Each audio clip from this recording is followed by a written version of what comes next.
All right, now live. Mic check. All right, the mic's working. One of my picture frames migrated south for the winter. And let's see, get all this right.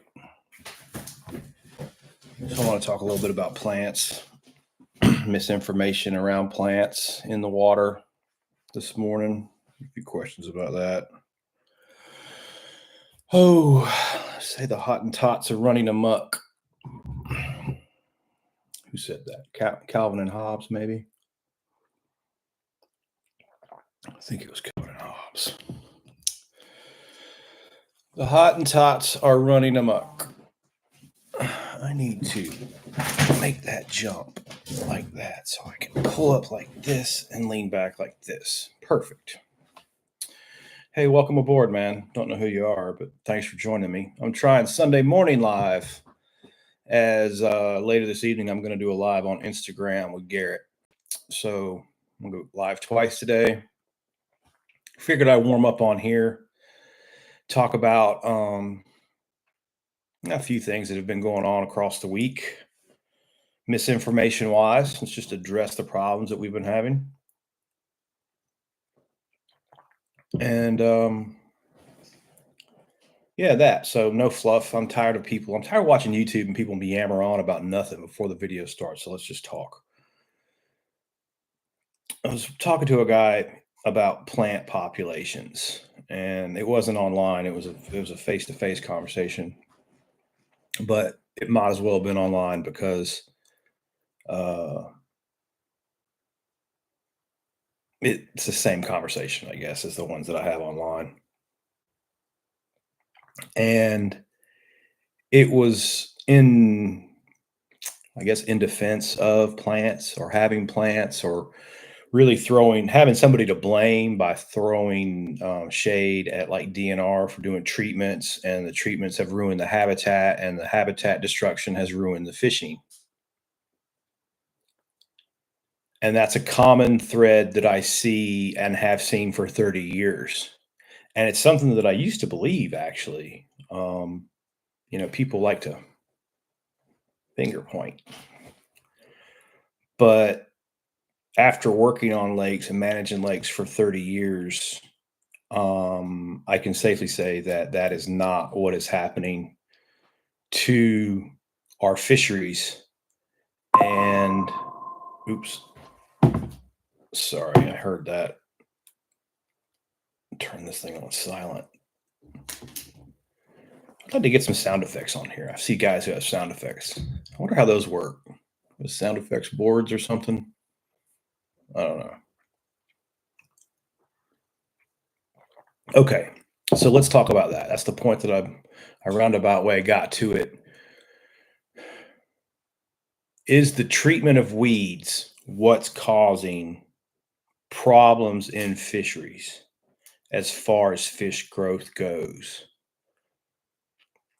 And the answer to that is no, because one doesn't have anything to do with the other, really. It does a little bit, but not as much as people think. So let's think about that. How do I explain? Okay, so this is a complex topic. When when you don't have any plants in a pond, all right, and I intentionally manage them that way. So we have no plant growth, just like in Sugar Hill Outdoors. Or I shouldn't say no plant growth because there's never no plant growth, but it's very little plant growth. We'll say less than 5% of the surface water of the pond has plants. So very, very little has plants. But yet my bass have grown to 4 pounds in 2 years. Okay. So that's and that's not the only time that's happened. As a matter of fact, that's happened every single time I've ever restocked a pond. I intentionally manage it for no plant growth, and I've used other types of habitat for my larval fish survival and things like that, because I don't want plants. Plants will overgrow a pond. Ponds are generally shallow bodies of water, relatively speaking. When I say shallow, I mean like less than 15 feet. So, because you need about 15 feet of depth before light stops penetrating, especially in Georgia with our clear water is deeper than that sometimes. But anyway, I'm getting off track. Um, I've stocked ponds and I've watched them, right, over like a 10-year period, either through clients that hired just me to just to stock them, or that actually both ways, where I stock them and then manage them, and then I stock them and then they manage them. Okay. So there's trends, there's patterns in that. And again, after you do it for this many years, you begin to see patterns in your job, patterns in the fish populations and what happened after the fact, right? So growing fish a couple pounds a season on a new pond stock's not that tough. Like that's what I should be doing. That's my job. Keeping that there, that's the hard part. Keeping that balance there. And that's why did the bass grow that fast? Because the balance of the fish population is perfect. There's a perfect number of bass per acre, which then means there's a perfect number of bluegill per acre because they dictate how many bluegill there are per acre. Their hunting ability is so good. If you let the bass population get higher, the amount of structure you have doesn't really matter. The amount of cover in there that for the fish doesn't really matter. The bass will get in there and get to them. So let's go back to real world examples here. I've stocked ponds and managed them myself and maintained this good growth on bass because I understand that I have to manage the bass population. So I was taking relative weights and I was taking harvesting bass out when the population got too high to keep that bass population around 40 or 45 fish per acre. The guys that I stocked the pond and then left to manage on their own didn't do that. They would always practice catch and release only. And what ended up happening is their ponds would stunt with bass because they didn't harvest any bass. They just released every bass forever. And it doesn't take long. It took about 5 years, usually on average, I would say, of catch and release only in a pond. Your bass population will stunt out and they'll stop growing on about 12 to 14 inches and about a pound to a pound and a half in size. And they'll be underweight for their length. Like a 14-inch bass should weigh a pound and a half. It won't. It'll weigh like 1.2, 1.1, whatever. Um, it'll be under 1.5. And I've watched that happen consistently over and over and over again, and nothing happened in those ponds. The plant populations didn't change, the habitat didn't nothing in the habitat changed. The ponds were only 5 years old. Nothing could have changed that much, except drastic changes in the bass growth. Those guys' bass would grow like mine, a couple pounds a year, and they'd be good. And then after like 5, 6 years, after those bass kind of cycled out, they get caught a lot, maybe mishandled, maybe, life happens, bass die. And since they didn't manage the back end, they let the bass crowd in. They just really got a pond full of 1 pound fish very, very quickly. And it happened over and over and over again, very consistently. So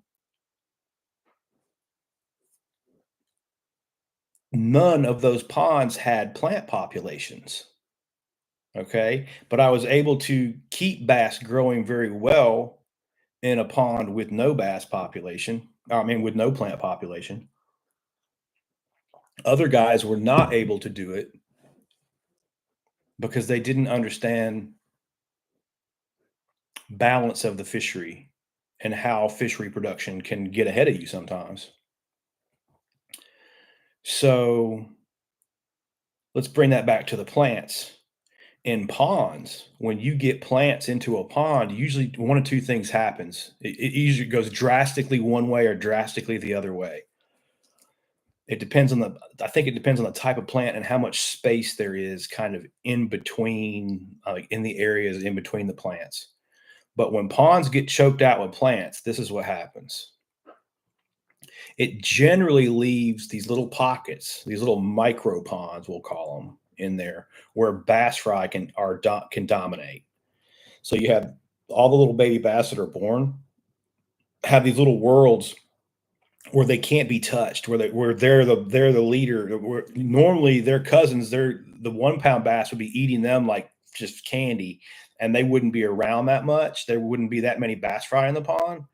It's the opposite, because the bigger bass are out, out of the weed bed, because they can't get in there and hunt. They can't really work in there, but the tiny little bass can.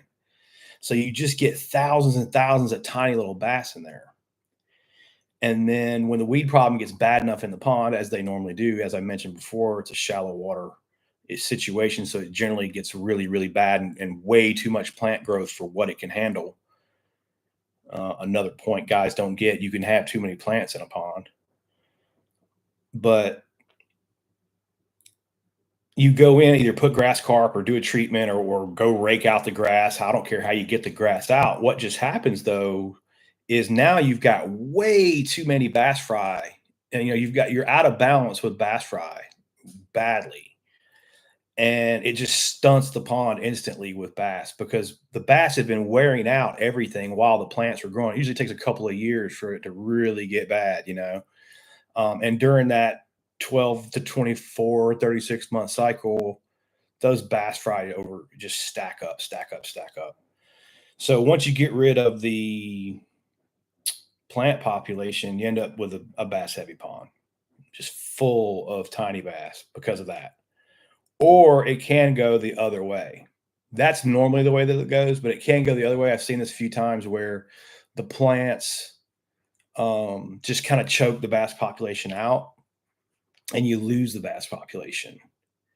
And then when you get rid of the plants, the only thing that survive was like the sunfish, and that's not good, because when the pond comes back, there's no predator to control the sunfish population, so they start spawning a lot, and then they get real sick and die. So really, nothing good comes out of having a plant population overgrow your pond. You're going to get one drastic or another drastic extreme on your fish population, after dealing with those plants. And that's where the disconnect lies, because I've seen it in homeowners associations for 30 years. The first thing that comes out of their mouth is, "We've never had a weed problem here, but a few years ago, this got out of hand." That's, that's not unusual. I've heard it a lot, and it's because of waterfowl. You just have, sometimes some lakes, some little ponds or lakes get lucky, and waterfowl don't bring them the seeds. But especially with the Canada geese and not migrating in Georgia, they don't really go anywhere anymore. That's a different story. But um, you get seeds brought to you, get different problems, different challenges over time. And just because the pond never had a weed problem before doesn't mean it's not prone to have one in the future. So I heard that a lot from the HOA guys.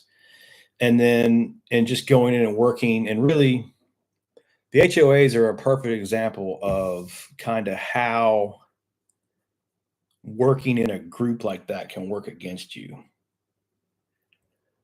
Because when you have a pond owner, it's just a single guy, and you go in and you tell him, "Hey, I need to do this to fix the pond population, the fish population, or the plant population, or whatever."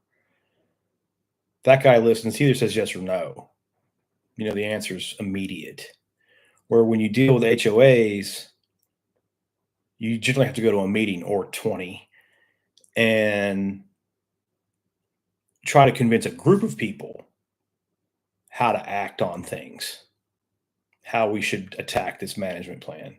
And then after you make your presentation to a homeowners group, they kind of pick and choose the parts that they want out of the plan.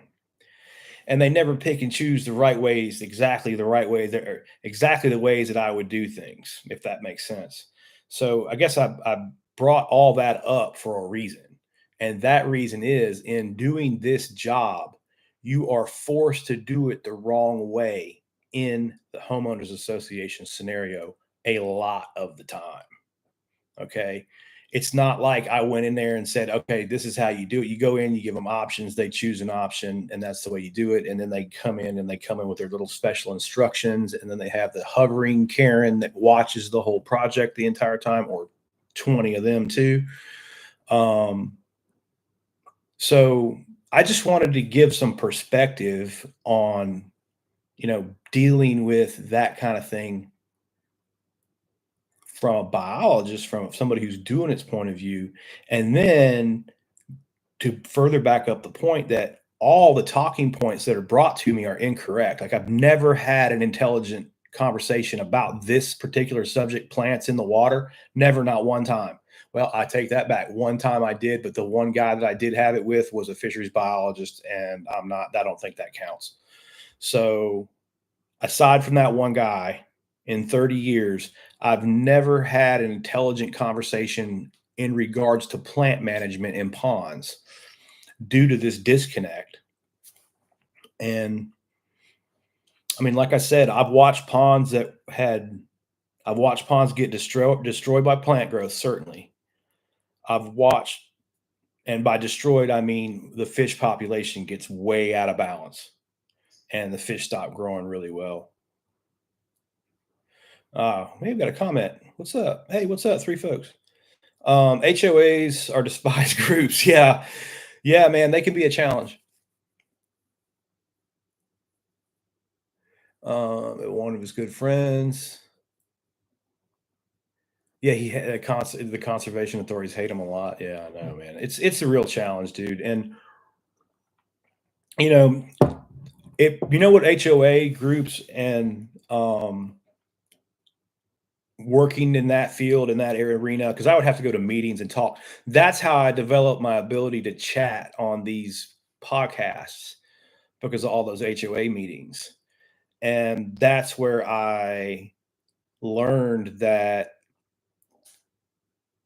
using a lot of scientific jargon isn't really working in your favor because the people making those decisions need to understand, right?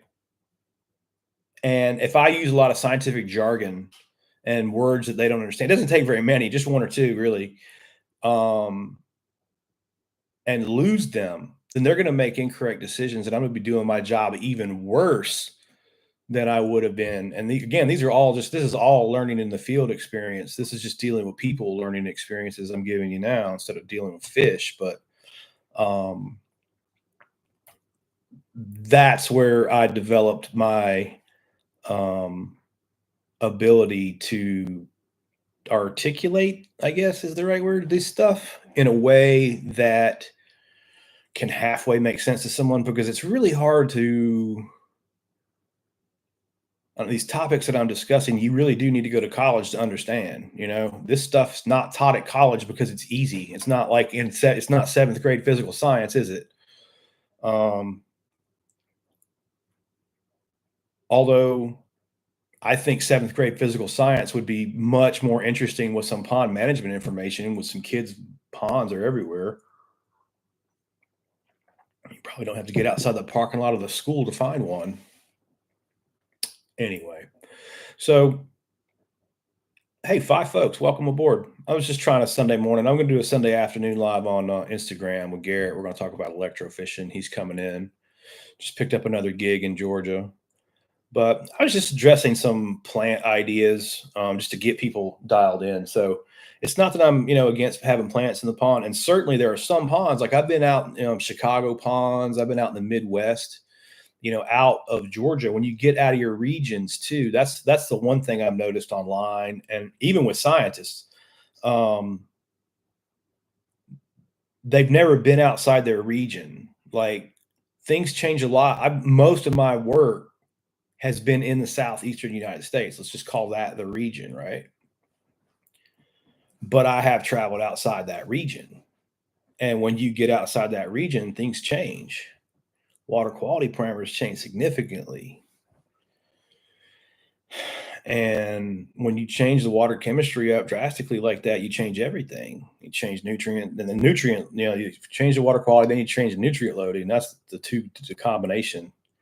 So when you get to the Midwest or out west, I've done some consulting in Montana before, 90-acre lake out there, real green, dense phytoplankton bloom. And the problem, a huge lake, 90 acres, right? But or huge lake from my consulting, not from public lake, but from a private consulting. When you start getting to 100 acres, you're getting into pretty big water. Those are way more rare. Let's put it that way, as a private consultant. So what was happening on the cattle ranch was that's exactly what it was for the last 100 years. It had been a cattle ranch, and that 90 acres was a watering hole for the cattle. And the cattle, chilled out there for 100 years.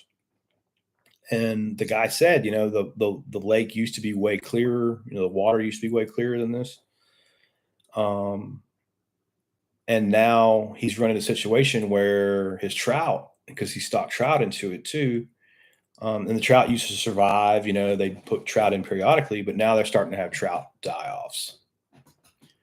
Okay, so what's happening and why? And I said, okay, well, what's happening is you have really high limestone content. So like 400 or 350 parts per million or something like that. So the limestone's through the roof. So that's really good for plankton. Perfect water conditions for that. And now you're adding cow dropping runoff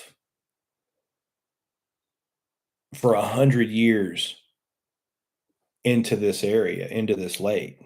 So you've increased the nutrients in the soil with the cows grazing and dropping, making the dropping. So there's more nitrogen, more phosphorus, more potassium, the nutrients that required plankton to grow come into the pond. So since the pond was so deep, it was just like a bowl.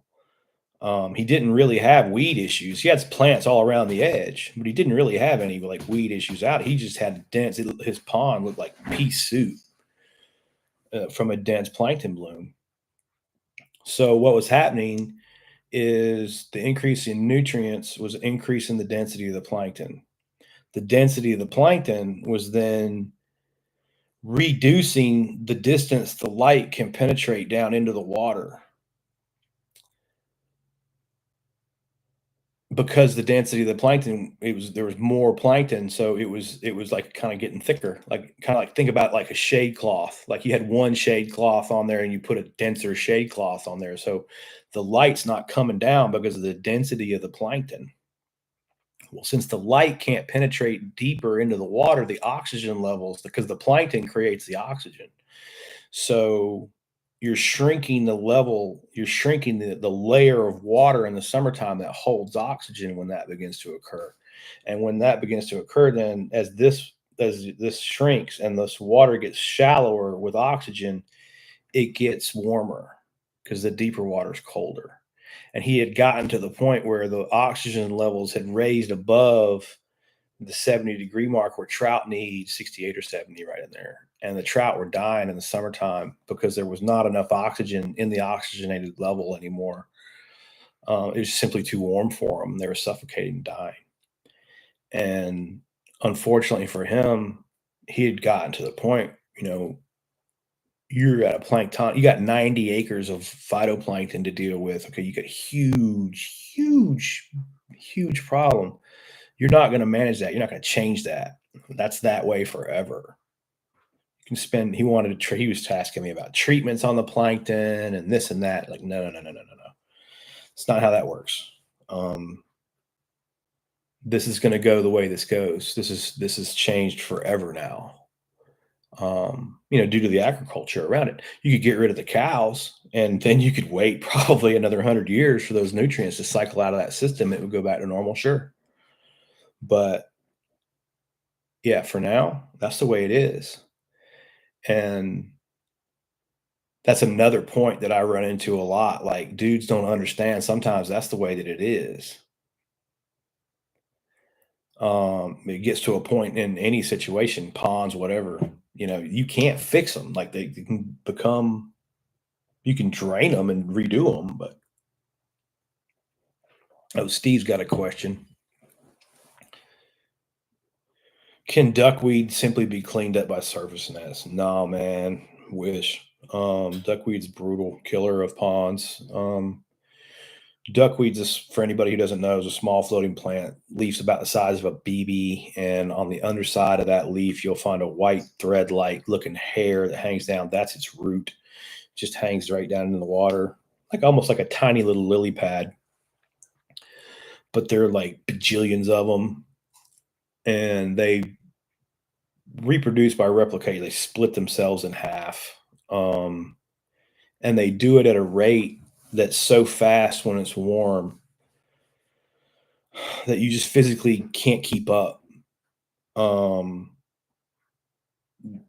you almost can't keep up with like herbicides as well. Like you have to be very persistent with the herbicides on. There's a couple contact herbicides that'll work on them, but the problem with contact herbicides is they're not persistent in the environment. In fact, most of the pond stuff, like most of the herbicides that you spray on water, are designed to not be persistent in the environment. They're intentionally done that way because you are spraying them in water. We don't want them to stick around for a long time. We want them to break back down into oxygen and carbon dioxide and the other basic elements and get them out of our environment. So aquatic herbicides, for the most part, are designed to hit the plant, go into the plant tissue, become trapped in the plant tissue, kill the plant tissue, and rot away with the plant tissue and not persist in the environment. That's the theory, anyway. So the problem with duckweed is if you use one of those contact herbicides, you'll spray it, it'll die, it'll turn brown, you'll see it, but you won't be able to get like every tiny little piece of duckweed, and then it just replicates after the week or so that the treatment goes away, or usually a day or two, really, after the treatment becomes effective. Um, the duckweed just begins to spawn again on itself, basically, because when you kill a large amount of duckweed, it begins to rot. All that rotting puts nitrogen, phosphorus, potassium right back into the water, right? But you didn't fully kill the duckweed. So now the water is just full of nutrients that the other duckweed is like, oh, good. Look at what we have. All this other stuff rotting has created the perfect environment for us. So then the next time after the treatment is done poorly, the next time it comes back like a demon. Duckweed can be a real nuisance, man. Real problem. I have gone to war with duckweed, man. There's another product you can use on it called Sonar or Floridone. I can't remember exactly how to pronounce the actual ingredient. It doesn't work like that. It actually is persistent in the environment. Um, that's the problem with it. It's kind of the opposite. It needs to persist in the environment for 90 days to work, which means when you put that stuff in the pond, you need it to hold it in the pond for 90 days. And then the duckweed will be gone. Actually, anything with chlorophyll will be gone with the exception of plankton because it's an algae. Sonar is really good at controlling aquatic plants, except for the part where the rain will flush it. And again, it has to stay in the right concentration for a 3-month period to work.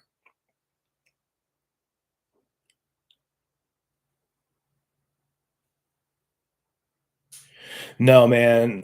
Steve's asking to like, can you get ducks or anything to eat it? And no, it's such a reproduction monster. That where you get duckweed problems, generally it's ponds less than 3 acres, and generally those ponds are surrounded by trees where there's no wind and wave action. I would say the closest thing to like I've seen physically that can control duckweed is wind and or rippling the water. Um, I have in really small ponds, I've seen fountains be effective, but I mean, really small, like a tenth, 20th of an acre, where you can where a fountain will really beat the surface of the water up. You get out to like an acre or two in size of fountain, even a half an acre, a fountain usually won't, it'll kind of just push it and make a hole in the middle, which is technically good. So at least some light can get to the pond and the pond won't be completely covered by duckweed, mechanically. At least it gives the pond a chance, because when the pond gets covered, that's bad. That's bad for it. It can kill all the fish. Um, I've seen that several times where duckweed problems just snuff the fish population right out. Um, Generally, what I recommend to people, if and especially sometimes you can see duckweed cover a pond, like sometimes it'll just create a skim on the pond, and sometimes, man, it will be like 3 inches thick. It's weird how I don't know why it does like that. I guess just nutrient loads different places, but um, yeah, duckweed can be a real, real, real problem and can create a lot of work. And part of what I'm doing on here, is to do consulting like that for people who need that kind of help and can't afford a professional. Um, that was kind of the idea of this page. That's kind of the idea I was going. Was I thought I would be having discussions with pond owners, but about like this, about how to tackle, um, you know, management issues. But it's funny, I don't have that many questions like this. I appreciate the question. Um, I don't have that many pond folks, and oh, Steve's writing back in. Oh, you're welcome, man. Yeah, the river duckweeds again. You got flowing water, a little different situation there. Not as concerned about duckweed as the river. Rises and falls and rips and it's not a great environment for duckweed. So you don't see the same types of problems with duckweeds on the river as you do in little ponds. Um, that can be confusing for folks too, because they can be fishing in a bigger lake around duckweed or in a river around duckweed, and maybe it doesn't, catching good fish around it, so they don't equate duckweed to being a problem for fish because they've caught big fish around duckweed before.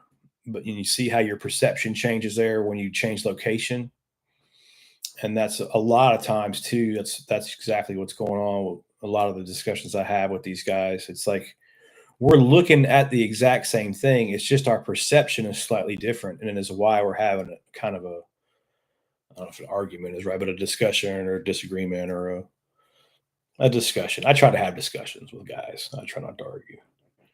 Um, I've answered all these questions so many times. I really don't care anymore. It's the same canned answer over and over and over again. So I just want dudes to like be on the same page so we can stop having discussions that are tire kind of like tire spinning discussions where again like we're having a discussion about lake management about a theory on something that is completely impossible to achieve. you know I can't tell you how many homeowners associations I've been sitting in and just listening to these ideas of people, and it's just like, okay, I'm not magic. you know we have to be able to work in some scope of reality of what's possible to achieve. you know and a lot of times, um the lake management discussions that I've seen kind of revolved around unachievable goals. First we have to define what goals are even achievable. Oh, but going back to what I was talking about, you get outside of Georgia and you go back. Like I've been to Montana, talked about that a little bit. So I've been up to Chicago, like Midwest area, Indiana, all through there. Just a small amount, not an extensive amount of work, but enough. And enough, and talking this, and having discussions for a few years up there with colleagues that had worked up there. Um, we're to see how much different, there's this significantly different. And the challenges that they faced were significantly different and very much more aligned along the lines of what I just described in Montana, where they're battling plankton blooms and they're battling nutrient loading and they're battling the opposite end of the spectrum of what I'm doing with my clear water ponds in Georgia, where I'm able to add some feed. I'm able to bump the system a little bit in my favor, give some energy to it. They need to take some energy out of it. Right. So when you're in that nutrient loading type pond where it's pea soup and you're getting fish kills due to plankton blooms, now you really, really need those plants around the edge to be pulling nutrients out of the water. Right. Now we're going in the opposite direction of where this discussion started at the beginning, because I started this whole topic talking about how plants create a situation where they're taking nutrients out of the water and reducing zooplankton populations. Right? Now I'm talking in the opposite direction where if I'm in the Midwest, I need plants to be removing nutrients so the plankton bloom doesn't get so dense that it kills itself. Okay? Both statements are true. It just depends where you are. Does that make sense? And that's why science is very complex. This stuff is very hard to talk about online with folks because geography matters, and their perception of how things are done in their area is their only experience with that. So they've never experienced balance, on both sides of the coin, maybe, or coin's not like a bicycle. Like you can lean a bicycle one way and turn, and you can lean a bicycle another way and turn and still keep your balance. And that's kind of how pond management works. I can lean it a little towards being favoritive to the bass, or I can lean it a little towards being favoritive towards the bluegill or catfish or some other type of fish, if you will. I can't lean it too much, but that's where the management lies. You can get out of control in either direction and you can wreck just like a bicycle.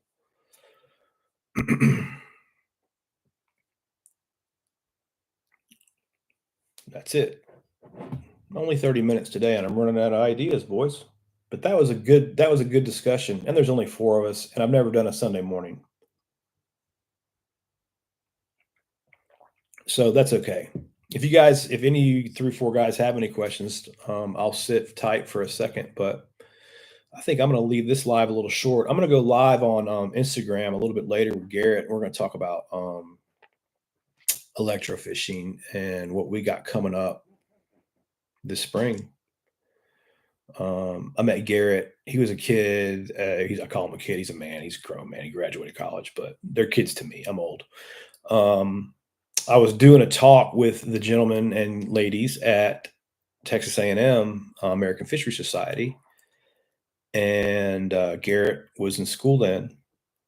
And since then, he has graduated, and he's kind of ventured out into a land that I'm familiar with. Private consulting, pond management.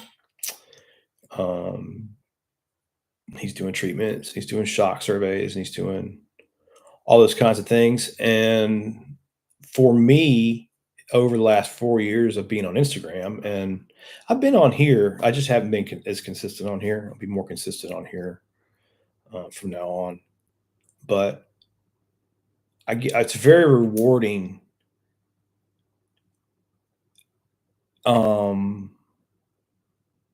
to help a younger professional and a younger colleague, uh, with it's just little things, little things that might seem a little bit confusing to him. He texts me sometimes, ask me a question, this and that, and I don't know. I feel that's very rewarding for me because that helps the next generation of biologists coming down the line not have to learn it the harder way, not have to, and ultimately that leads to healthier fish populations because we're getting smarter and smarter and smarter and not having to do the same things. Again, it's kind of like that spinning your wheels mentality where, I can't do the work anymore for whatever reasons, health reasons or whatever, or a little bit of health and a little bit, I don't want to, but I'm just getting too old. That's a young man's business. It's outside. It's on aluminum boats. It's in the heat.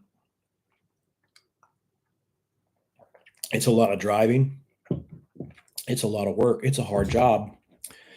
And that's just not my life anymore, but it was my life for many years. So I don't see the harm um in helping, in putting in the information that I learned out there and helping younger people who were in my same position.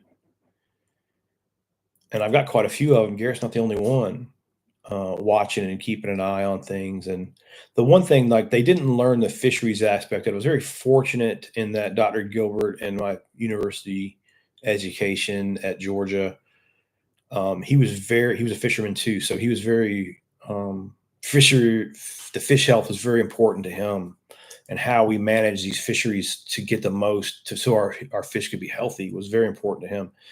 And he passed that on to us. And that was what really intrigued me when I first learned this stuff, was that, wow, you can actually like manage the size of the fish.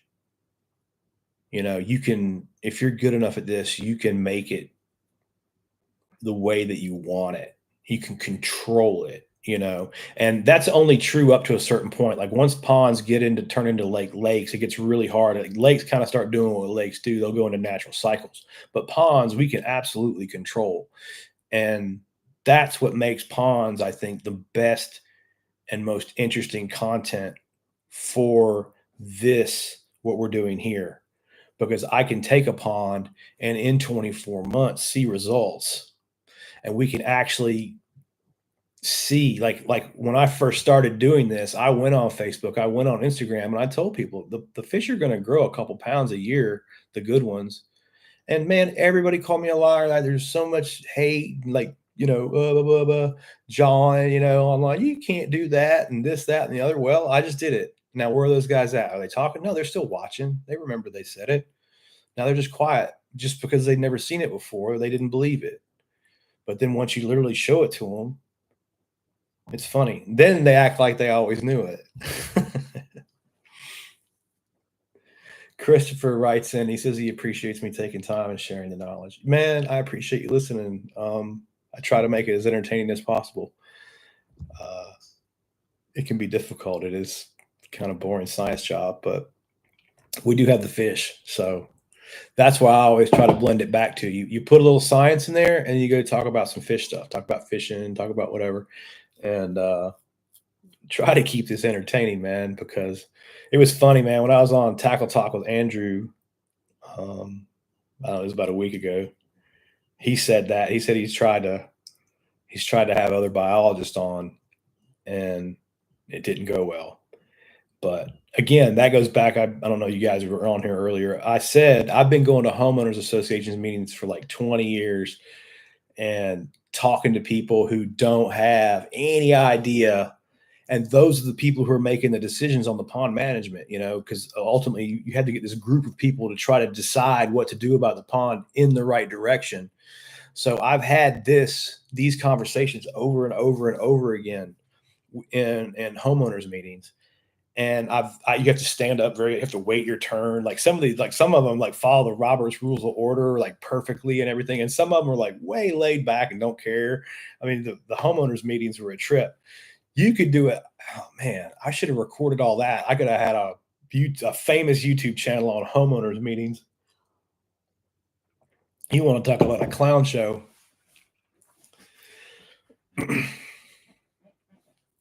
Should have recorded all that. See, man, shoot everything. You never know. You got a point there, Steve. Steve says maybe some of the audience is in church right now, not being a hedonist like us, being sacrilegious. Sorry about that. Lord, I apologize for going live on YouTube Sunday morning.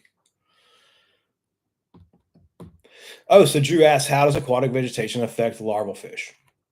So we'll review it since, well, All right. So just like in general, like we're talking about, this is complex, very complex. But in general, in ponds, as the weeds begin to grow in Georgia, and we're going to use it from my perspective, not from the Midwest perspective, where you need the plants to control the nutrient loads that are coming in from whatever, from wherever, that are causing dense plankton blooms. Those ponds are in the opposite end of the spectrum of what I'm talking about here. So those have to be managed differently. But the ponds that I'm talking about is I have low productivity. I'm adding feed to bring my fish population up to more normal because I'm on the low end of normal on my fish population. So that means I'm on the low end of normal of my plankton population. So that means anything that competes with my plankton for food is even further reducing my fish population. So if I have 100 pounds of fish per acre in Georgia, naturally, well, what they're referring to is a pond that doesn't have a bunch of plants in it. It's not being mismanaged. They're talking about a properly managed fish population in pond in Georgia. If you get that number, if you let the weeds grow over half of it, well, you've probably got about half that. You've probably got about 50 pounds of fish per acre, because what's happening is as the weeds grow, they're taking the nutrients out of the water that the plankton wants. The water will clear. You'll see it in Georgia. The water will go like vodka clear, like it is clear water straight down like 6, 8 feet to a bed of like, Cara or pondweed or something else. But as soon as the summertime hits and you're not managing the pond properly, and those dense, um, plant beds start to pull all the nutrients out, the water just goes clear. Well, the clearing of the water is the clearing of the base of the food chain. Okay, you just cleared all the zooplankton out. What do you think fish eat when they're born? You just took it all away with the plant population. You just decimated the zooplankton population. Therefore, you just decimated your larval fish recruitment. That's what I mean. How aquatic vegetation affects larval fish. It kills them all. They hatch out. There's nothing to eat. They starve. You never even see them. They die at almost a microscopic level. You never even see what you've done to the lake or the pond because it's dead before it's ever, hardly before it's ever even born. So that's what I'm talking about. That's what I've measured. This is not a theory of mine. This is something I've measured over 20 years, many, many times. I've gone to these homeowners. I've gone and watched them. Our fish population, our fishing was awesome, and now it's terrible. It's like, yeah, but you let weeds grow in here for like 4 or 5 years before you even called anyone. It only got to like the point where it almost killed the fish population before you even called me. So yeah, that affects fish. And I guess that's part of why I come on here and do this stuff, so I can articulate what I have seen, because what I have seen is a significant amount. Whatever you do this long, it's just an endurance contest at this point. It's really nothing, just this many years of doing it. You see a lot, and I don't know. I don't mind passing that on to Garrett or you guys or anybody else who wants to watch. Hey, 10 folks, man. I'll hang out if you want to be 10 of us. That runs these numbers up. If you guys have questions, throw them up there, dude. I'll answer throw anything out there. I'll try to answer it. And at least I'm honest enough person to tell you that I don't know it. Because, and don't believe anybody who makes like they know everything about science, dude. Don't believe anybody who thinks they know everything about everything. That guy is a fool, whoever he is, because I have been doing this for a really long time and helping people do this for a really long time, and I still see different things and learn new stuff like every single day. Every single day. Crazy.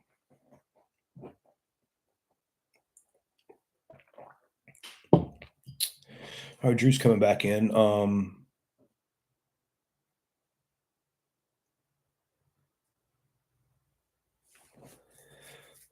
don't understand the question fully. Let me try reading it out loud.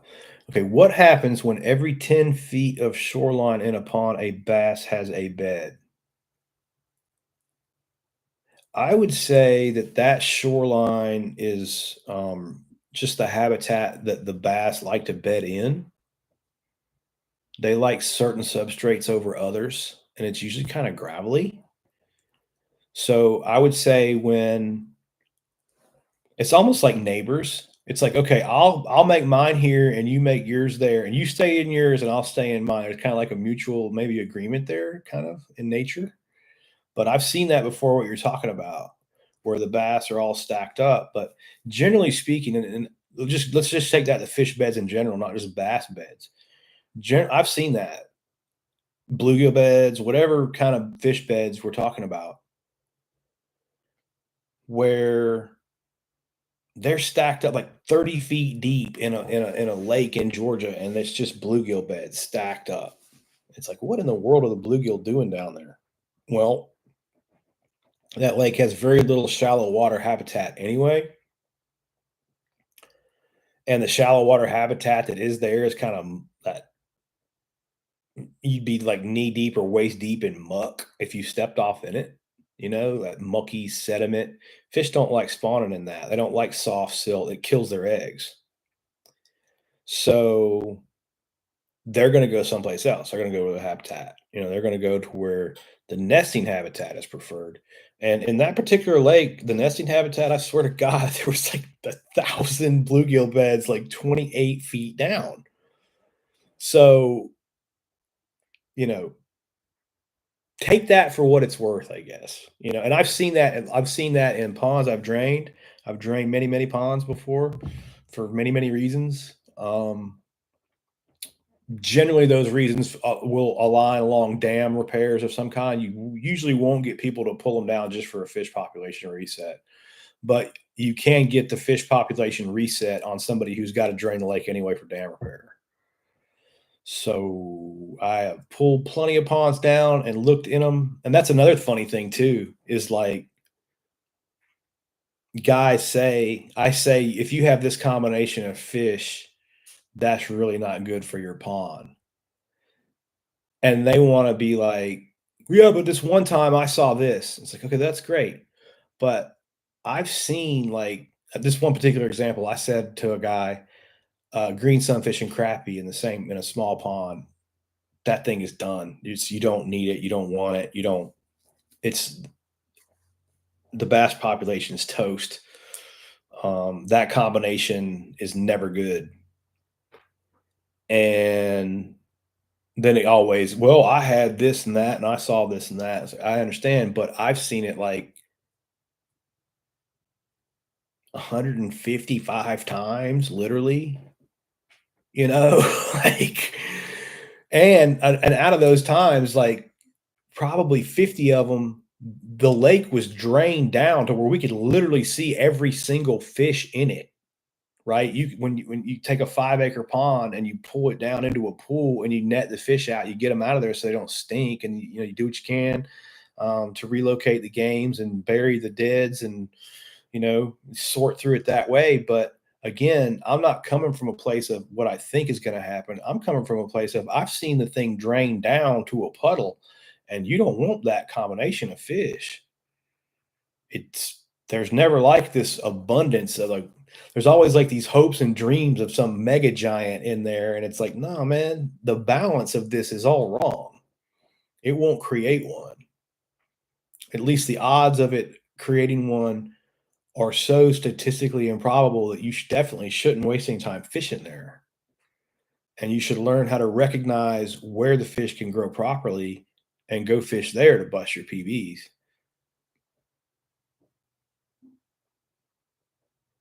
Matt, thanks for that, man. He said I was on Master Bass last week. He said it was a good program. And I appreciate that, Matt.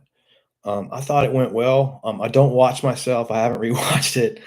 Sorry, it's just a thing. I don't. It's a weird thing, I guess. But um, I know a couple times there's so much we try to cover so much information and it's unscripted. It's just kind of off the cuff that I probably, you know, answered a question like a politician and went a different direction and didn't really answer a question. So I'm no, it drives me crazy when I rewatch. I didn't really answer the guy's question right.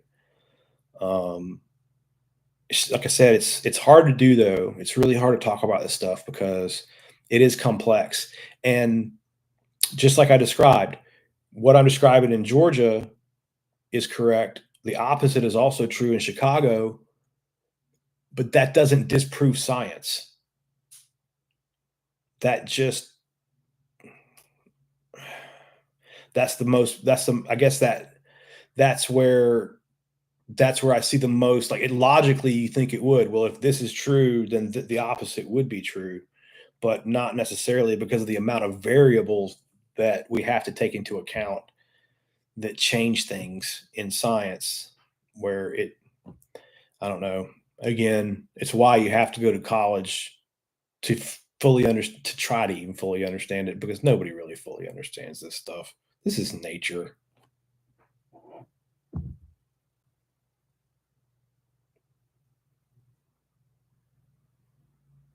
Yeah, Matt's saying that he watches them every week and they seem interested. Yeah, they did seem interested, man. Those guys were very engaging, good dudes and Chris has followed my page on Instagram. We've kind of been what I don't even what is that what is a word for that? Like friends? Is that yeah, buddies, online buddies, online friends, whatever. But I know I've known Chris for a while, and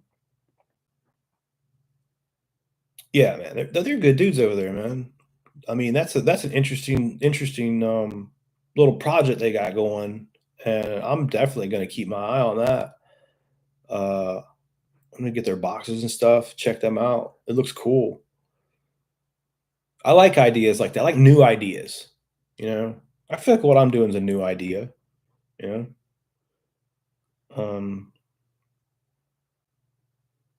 I also feel like there's going to be a lot of people coming into this arena for as the engagement grows. Going back, I don't know how many people we got here. 10.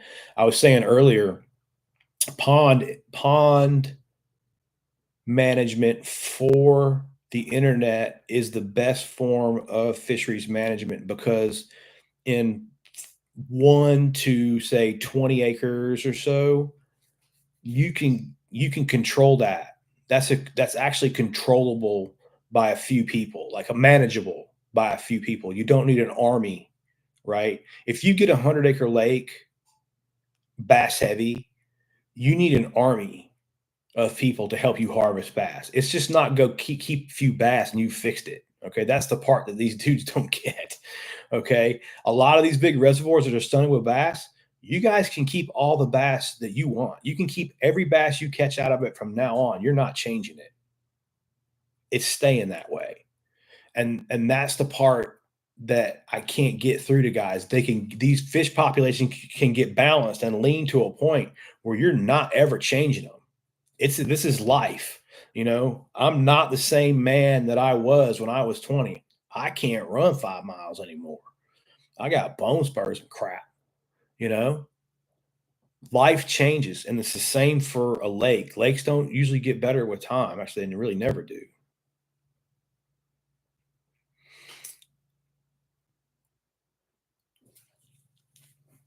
Sorry, let me read this.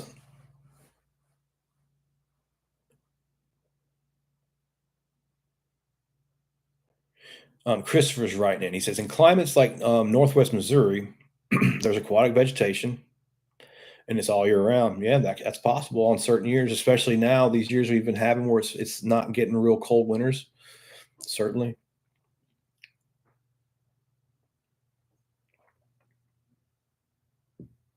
Green grass. Is it like kind of like green slime, like long and filamentous? That's probably filamentous algae coming out for the spring. Is what it sounds like. If it's long and stringy like that, kind of snotty. Yeah, he said, yeah, that's actually an algae. That's filamentous algae, and that's pretty normal. That's tough. It's a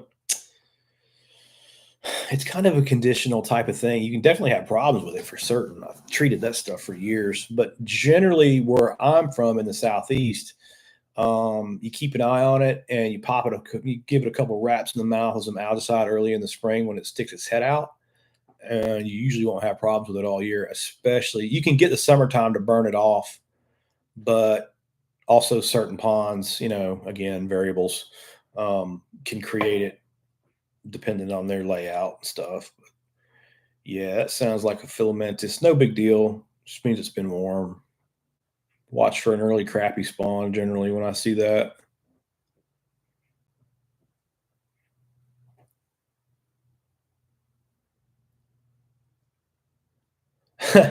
Drew said he's heard of a rotting piece of meat hanging from a tree over the water as an unconventional feeder. Maggots will fall into the water. Have I ever heard of that? No, I have never heard of that. No, that was a first one for me, Drew. Good job. It would work. I mean, I'm not going to argue. I would say like around here in Central Florida, you'd probably have a problem. I think the bears would come alleviate you of your hanging meat rather quickly. But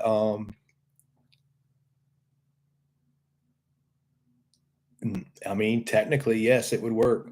The thing about feeding is little bug feeders. I've done a lot of work around bug feeders like that. You see the little bug zappers or bug light things, and there's actually um, on here. There's quite a thread on a bug light under the feeding thing that's so popular. It's almost got 1 million views.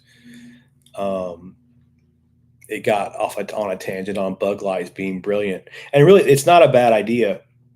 But on the flip side of that coin, I do measure fish for a living for a long time. And I've seen those lights for a long time.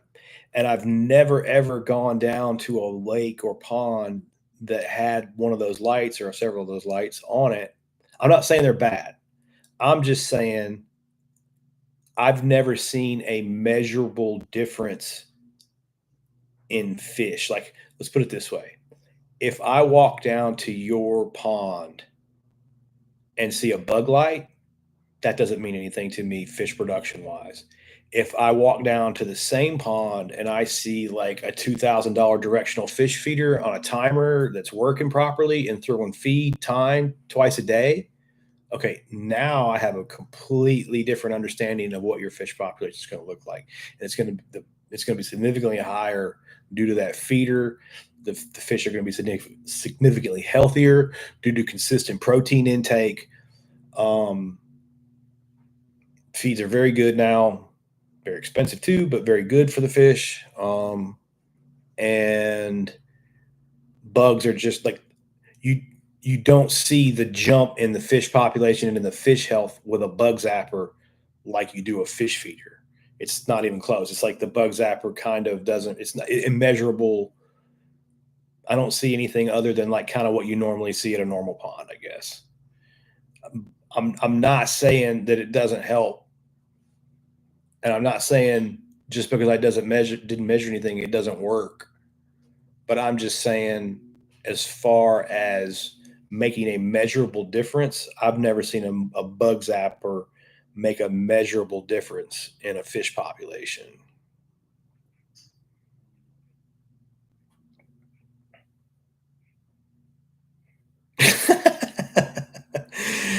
Cheek brings it in. That's funny.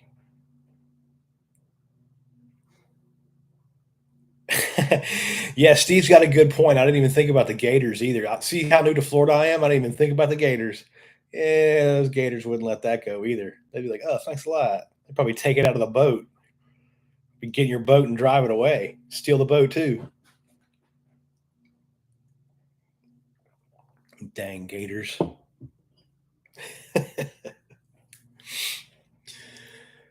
uh 12 folks. What's happening, boys? What's everybody doing this fine Sunday morning? I'm having a cold cup of coffee that's an hour old.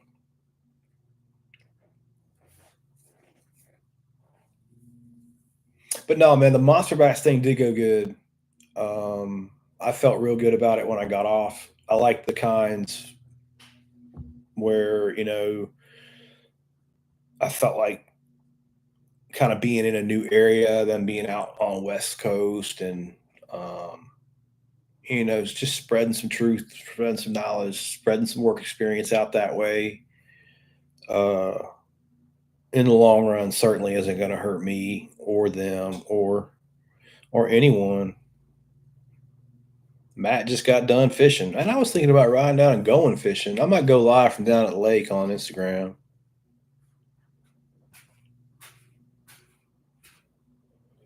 There was another thing on here too. It says share screen. That's a new button on here. I need to learn how to use that.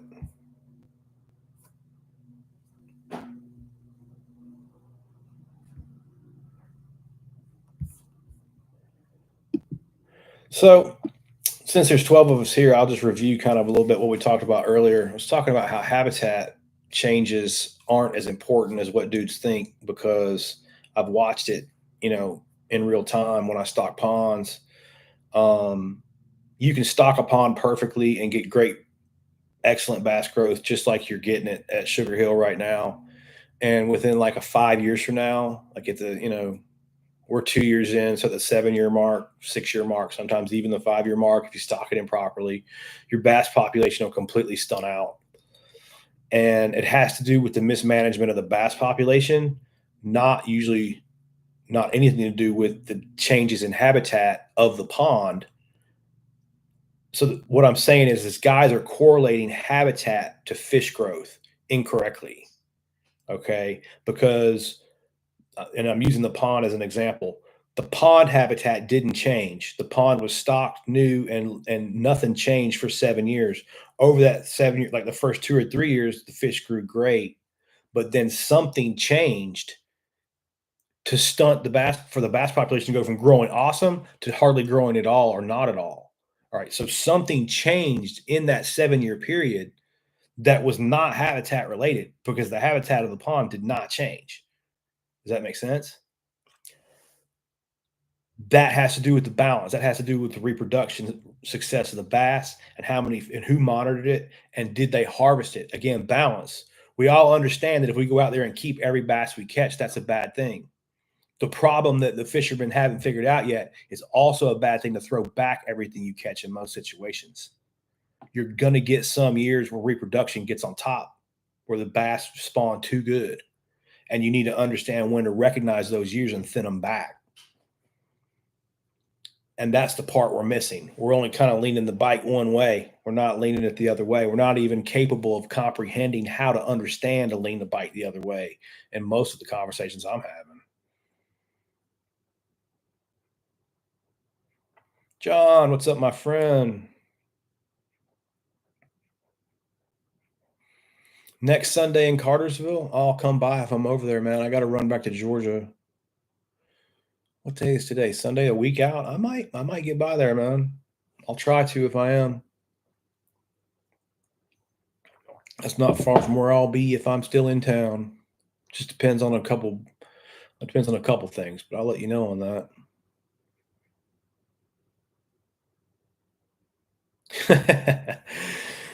Toss out a pool noodle and wait 30 minutes for good fish structure. That's probably not a bad idea, actually, because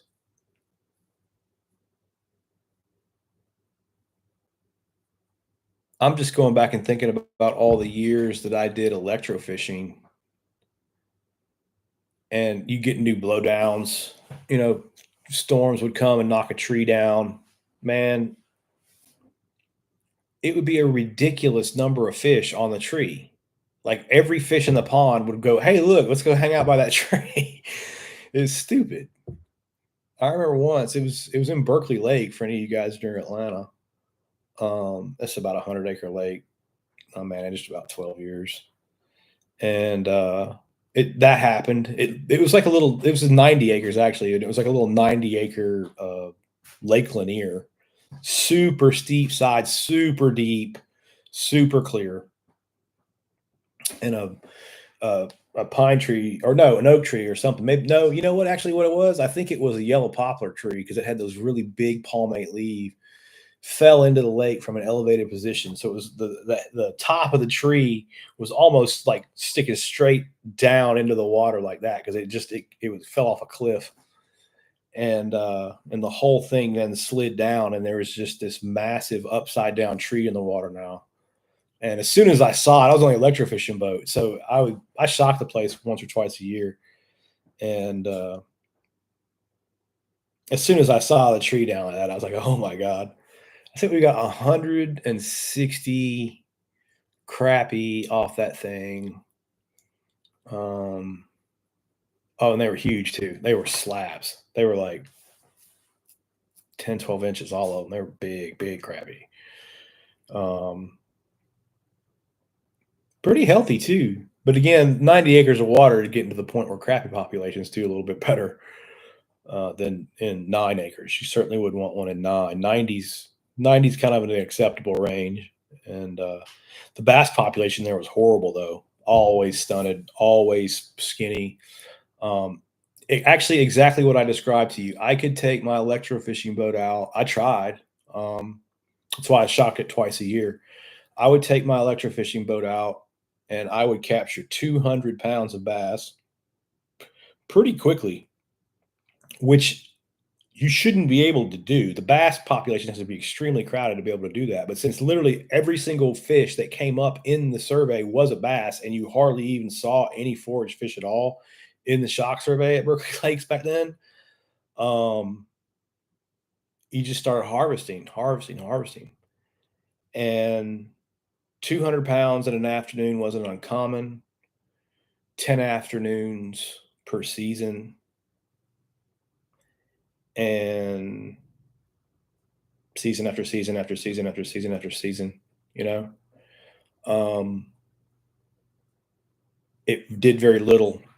It was just the type of place that it was out of control and to the bass heavy side. And I'm not sure if anybody, maybe somebody who came in behind me continued that harvest. Maybe that harvest,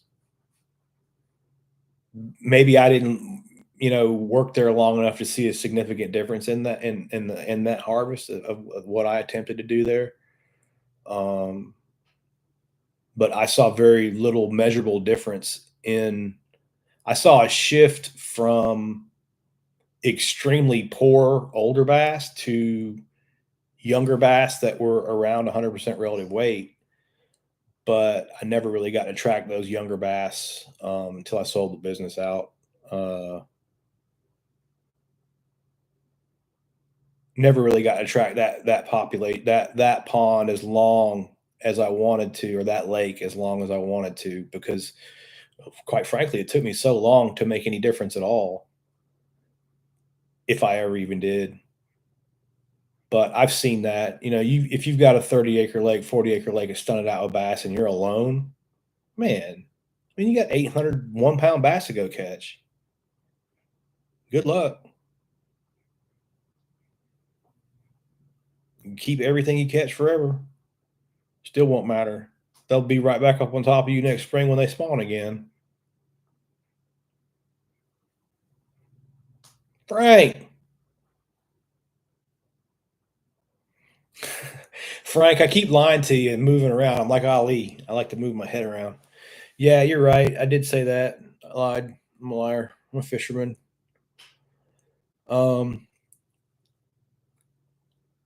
I was bored, so I went live earlier, and I'm going to go live later on Instagram, so you'll get another opportunity to display your opportunities of comedy in the in the comment section. Frank, don't worry. Garrett and I are going to go live on IG and talk about electrofishing a little bit later. I've got to text him, by the way. What time is it? 10:20. It's 9:20. It's getting about time out in Texas. He's probably out of bed on the weekend.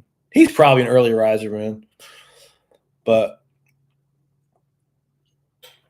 I don't know, man. It's a crazy world. I've had some crazy conversations this week. Although what I just described, where it can be one way in Georgia and another way in Chicago and still be scientifically viable. That's still science. That's still not disproving what we said in Georgia. It's just we're just changing. We've changed the variables so much. We've moved it, away from regions so much, and chemistry, soil chemistry, water chemistry so much. You've changed it so much that you're just dealing with kind of an opposite situation. But the science still applies. And those are the conversations where the guys get the most confused, where they live in a different place, opposite of what we're describing. I try to work through it with them. Captain Tone. It's amazing how much tone you can put into a message, isn't it? And the guy changed his tone too. He changed his tone. Start getting real nice when they start figuring out, oh, wait, maybe I am wrong. Wait a second. Maybe the sky is blue. Maybe the earth is round. Maybe the scientific principles hold up even in Central Florida. Just maybe. Foil forever. Man, why you got to bring up old stuff, Frank? That's funny, man. This chair, I've got to get a new chair, boys. Put that on the list of things to do. Oh, the pencils. On the to-do list that I'll never remember. I'll walk past 87 chairs before I buy a new one. This one has seen better days. 12 folks, no questions. Let me make sure I didn't miss any questions real quick. What are you guys doing this weekend? Any plans? One guy was fishing. Did you catch anything? I've been getting skunked. I haven't been fishing that much, man, honestly. Just an hour or two here or there. I've been working more on my editing and learning about really learning about YouTube more than social media. What I've learned about social media is Facebook and Instagram is kind of a joke. It's important in a way, but in another way, it's kind of a joke. And YouTube's better. YouTube's a harder nut to crack, for sure. To me, anyway. I mean, maybe other people have had better experiences on YouTube. For me, I was on YouTube for years before I ever got even to 1,000 subs. But then, for whatever reason, just a couple, I don't even know why, a couple videos that I just filmed, like up the fish feeding and talking about the pond, go viral. 990,000's viral to me. I don't know if that's viral technically, but it got like a lot of engagement and a lot of followers and a lot of stuff. So that's cool, man. I appreciate it.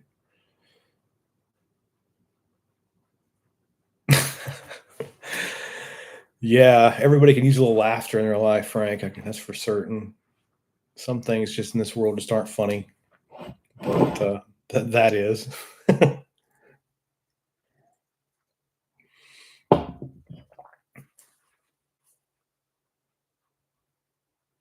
Matt says he picked one up on a jerk bait. Solid choice for the wintertime, my friend. The old reaction strikes, making them bite. Like the jerk bait this time of year. I like the jerk bait all year in Florida, though, to be honest. It's been a pretty consistent producer. Although I haven't caught anything too huge, maybe 4 pounds.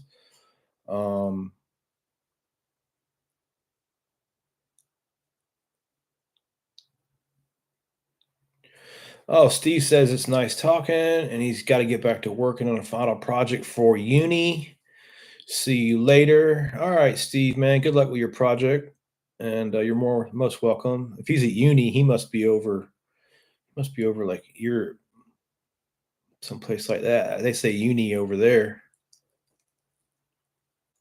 which is cool. You never know where people are at, man. I get all you can.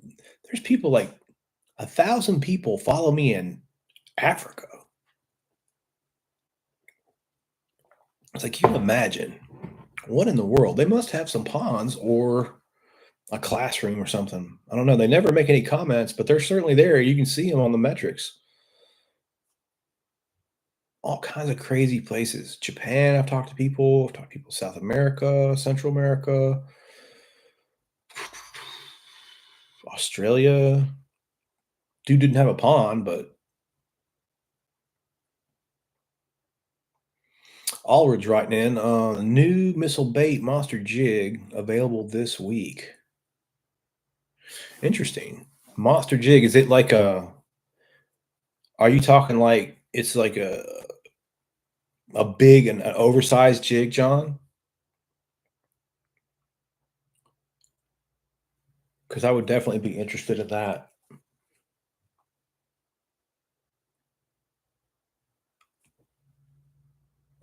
The one thing I do notice about fishing the oversized jigs and hooks, a 1 ounce and a 10-aught hook. Yeah, I mean, just slightly above Ned rig, just a little bit. I mean, they're flirting around with it, but it's gigantic. Yeah, right. It's gigantic. I mean, if you're gonna do that, you might as well put the 5.8 bellows gill on there and just let that dog eat. You know what I mean? Just go get a broomstick with a winch. Go get the reel that used in Jaws. Um, don't play. Don't play. Now, I will say this though, boys. Um, in my experience, if you're going to go that route, because I've been fishing those bigger gauged hooks and the bellows gill at the same time quite a bit. Here's what you watch out for, and here's how I combat against it. You need a really good hook set. All right. So the problem when you go to those bigger hooks is the lighter wire hooks, you'll get penetration quicker and better. It's just like friction.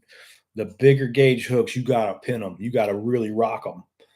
And the problem you're gonna get with the bellows gill, especially the bellows gill, because I've just seen it the most times. As a matter of fact, the most times of any lure in my life. It's happened to me several times. I can't even count. And it's always the big ones too. So they grab it and they crush it. And I've had bass do me this way. And here's some really good electrofishing experience for you guys to understand. When you fight a bass with a rod and reel, you gas them out, right? You've got most out of them that you can, so they're tired when you take them out of the water. When you shock them up out of the water, they're not they went from a rested state to stunned to in my tank and having oxygen bubbled on them. Okay, so they weren't exhausted when they come into the tank on the electrofishing boat the way they come onto your fishing boat. There's a difference, you see. All right. So I reach into that tank to lift that bass. And it gets bad. The littler fish will do it to you a little bit, but the big had it happen to me a couple of times. You put your hand into like an 8-pound bass's mouth, and he bites you, and he crushes down on your thumb to the point where you can't do anything. What you have to do in that situation is reach behind their gill plate and grab them right there. And if you pinch them right there, it, it'll get them. Usually, it'll get them to open their mouth and let your hand go. But I've had my hand crushed down by largemouth bass in that situation to where you can't move your thumb or your hand is in there. It hurts. You don't want to do it anymore. They will crush it down, and they can bite harder than you think. And that's the only time I've ever seen. I've never had a bass really do me that way after I've caught it. It's only after I've shocked it. And I think what's going on there is those bass are grabbing that big bellows gill and they're crushing it out like that. They want it, and they're pinning, they're holding it really tight like that.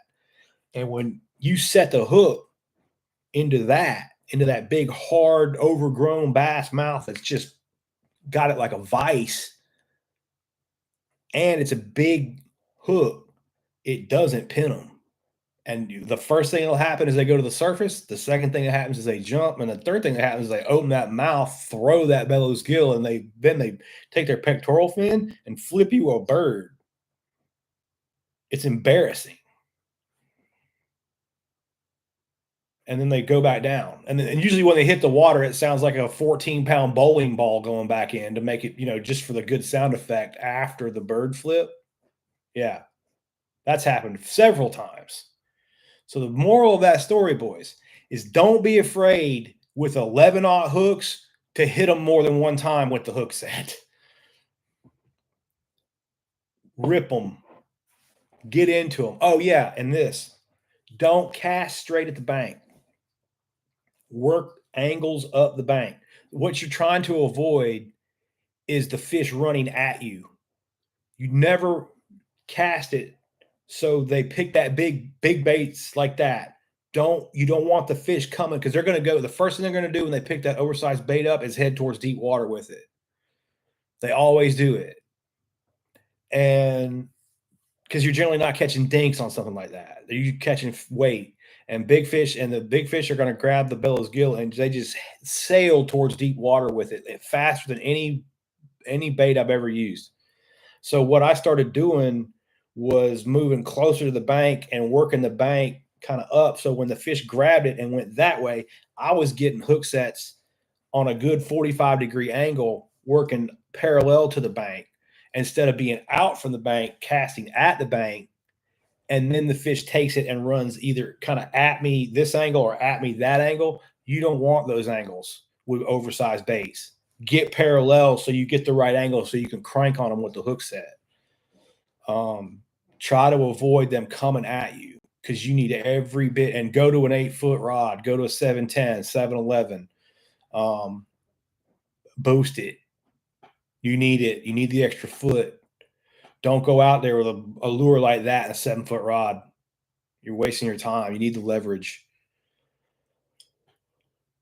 And here's the thing, you're only going to miss the big ones. I promise. I promise. You're only going to miss the biggest fish.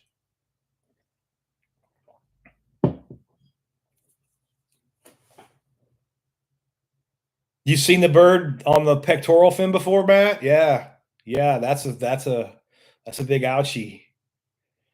That is a big ouchie. Yeah, I had that happen to me.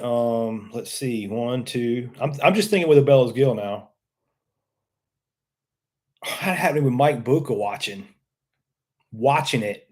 At least I got a witness. Mike saw it. Mike goes, "How big was that one?" I don't know. Just kept fishing. I was so mad. So mad. Fish just rolled. We were in a boat, so just fan casting a flat.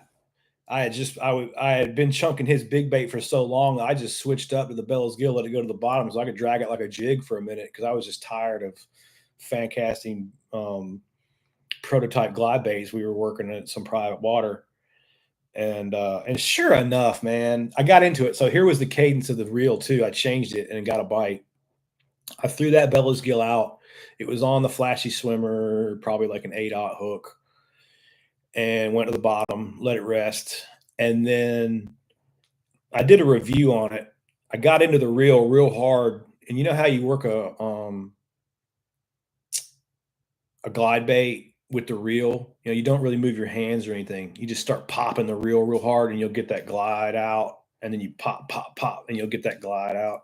I was doing the same thing, but I was bringing it up and then letting it fall, then bringing it up and letting it fall. But I was doing really aggressive pops with the reel. As hard as you could pop it halfway, bang, bang, bang, bang. So it just really got erratic and then fell like that. And that big fish just came unglued on it, but he came right at the boat. And then bent down, they just completely bowed the rod down. I set the hook, and then the rod completely just took my hands and everything down. I couldn't do anything with it. It was that fish was 26 inches long if it was an inch, and maybe longer than that, because it came up right at the boat and spit the bellows gill back. But it was 8 feet from the boat when it came out of the water. It was a big head, big old, you could put a gallon paint jug in its mouth. big fish, but you know, fishtails. Whoop-de-doo, didn't land it. Don't be like me. Set the hook twice, especially if they're coming at you.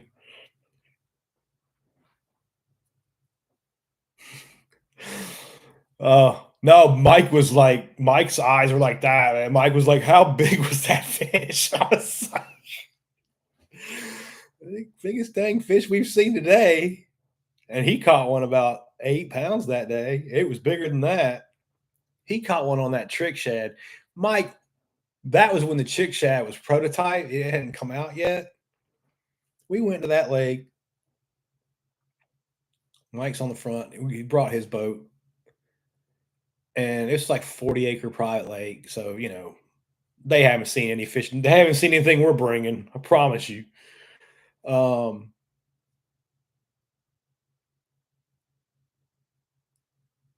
and I'm just watching Mike because, I mean, when you get an opportunity to fish with the dude who built the bait, you know, I don't know about you, but I'll pay attention. So Mike, he first thing he does, he busts out a bull shad, probably like a 5 inch or six, I can't remember.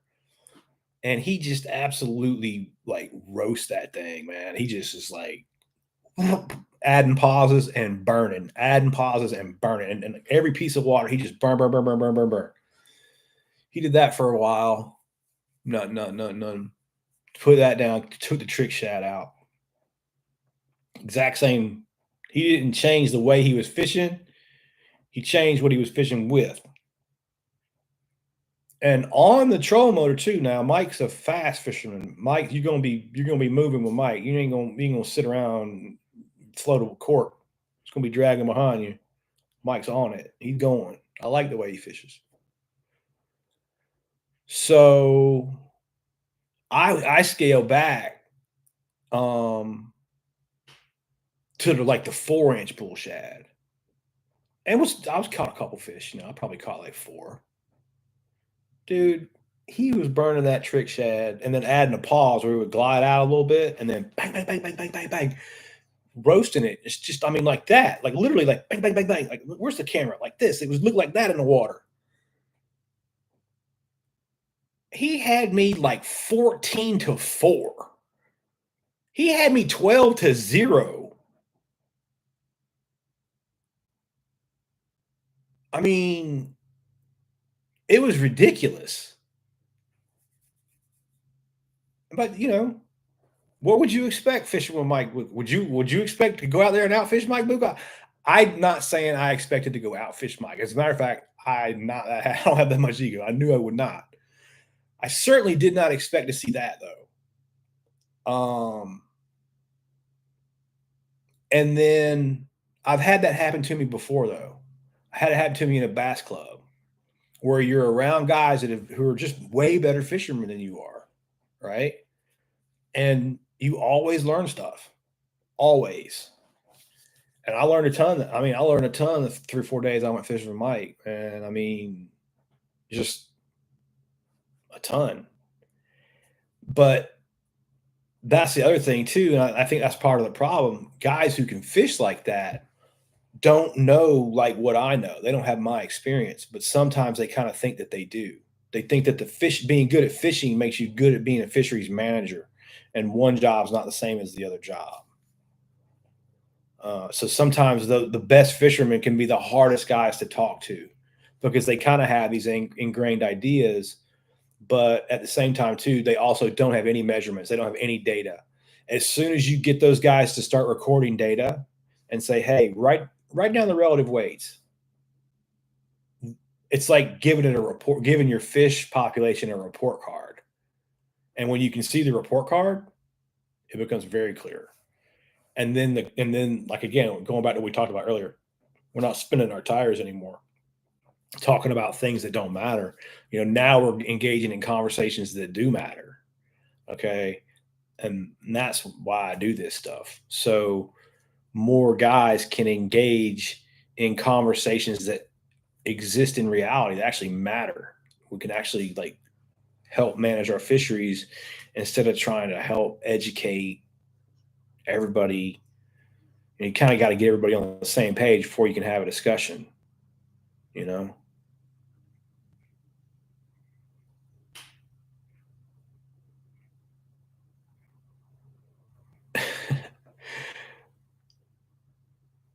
John, I know, man. John says he fishes the bull shad so fast.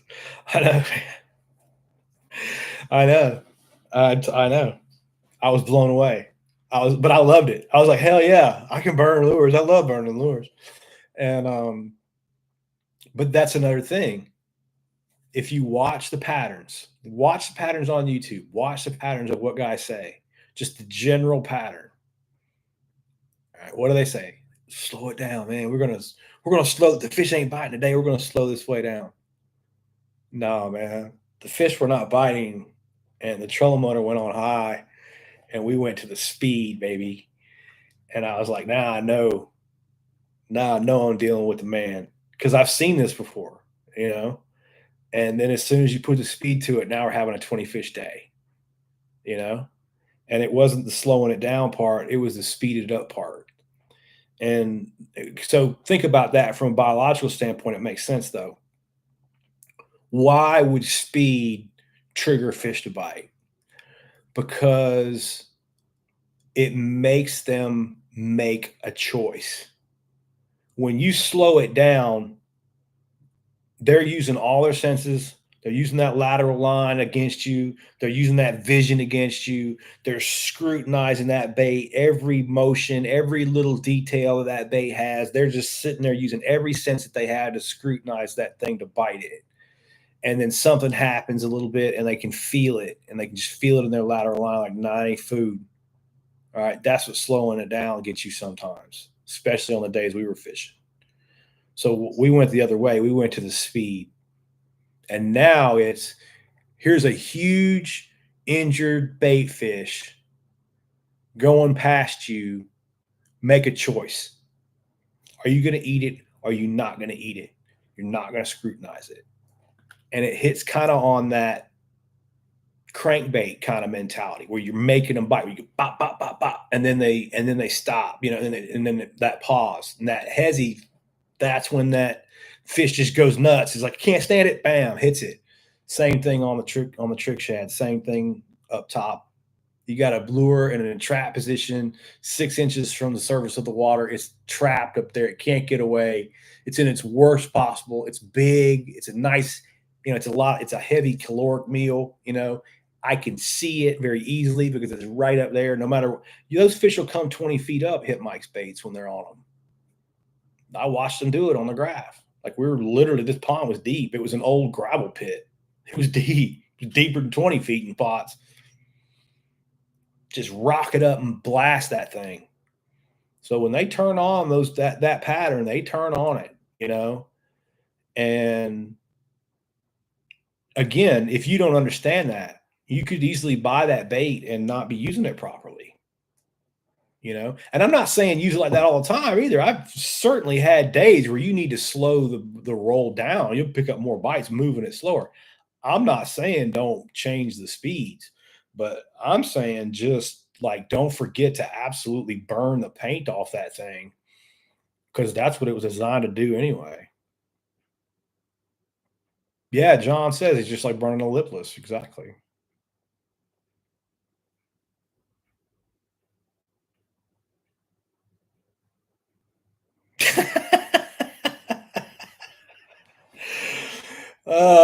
Philip took me fishing once at a beautiful lake over near the well, we'll just leave it private at a beautiful private lake in Georgia, and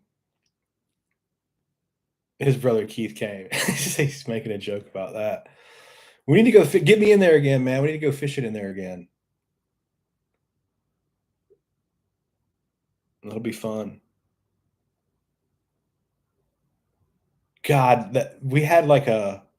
It was way back in the woods, man. Way back. It's like fishing in in the national forest out here, man. We had to hike it in, and we had to like a log, a tree, not even a log. We had a full grown tree just get blown down, of course.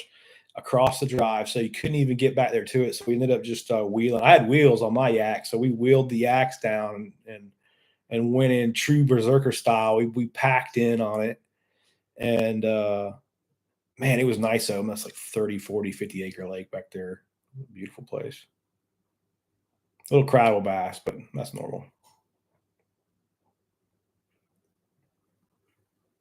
Drew says he's got frog fishing, enjoys in the summer. Yeah. You run 2 rods, yeah. Yeah, it's not a bad idea. When I fish with my kayak, I usually just tie it like I have like a 3 rod set up, one in my hand and one in each rod holder, and I'll rotate them.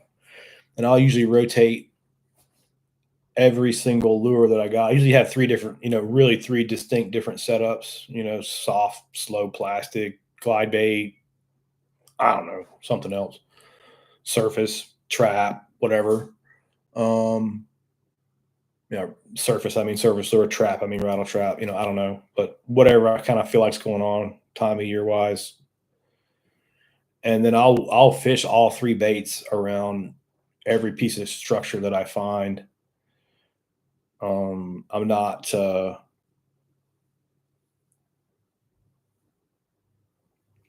not concerned about like overfishing the spot or showing the baits to the fish, too many times. I know some people would be real concerned, like staying there too long. I usually say stay there a little bit longer, on the spots where there's cover. The fish will hold the cover even when the electrofishing boat is coming and turned on. Like, because there's ways you can run the boat that it catches more fish by kind of kicking it on and off.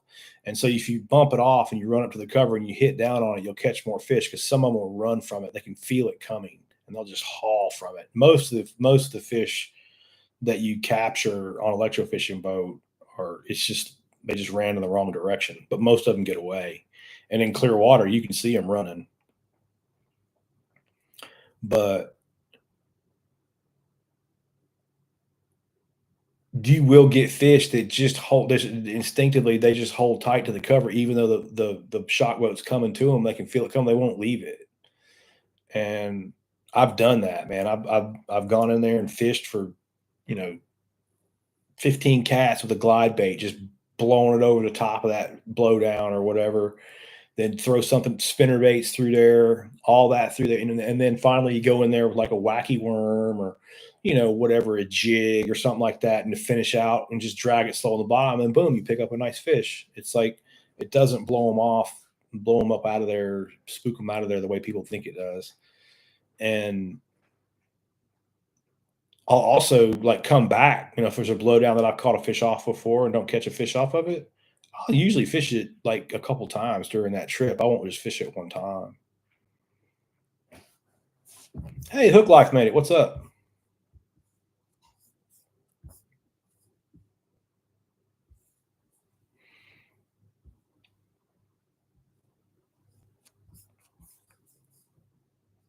Still got 10 folks. All the usual suspects I see.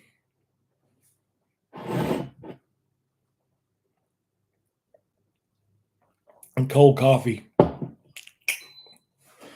It's like swamp. This chair is brutal, boys. This chair is history, boys.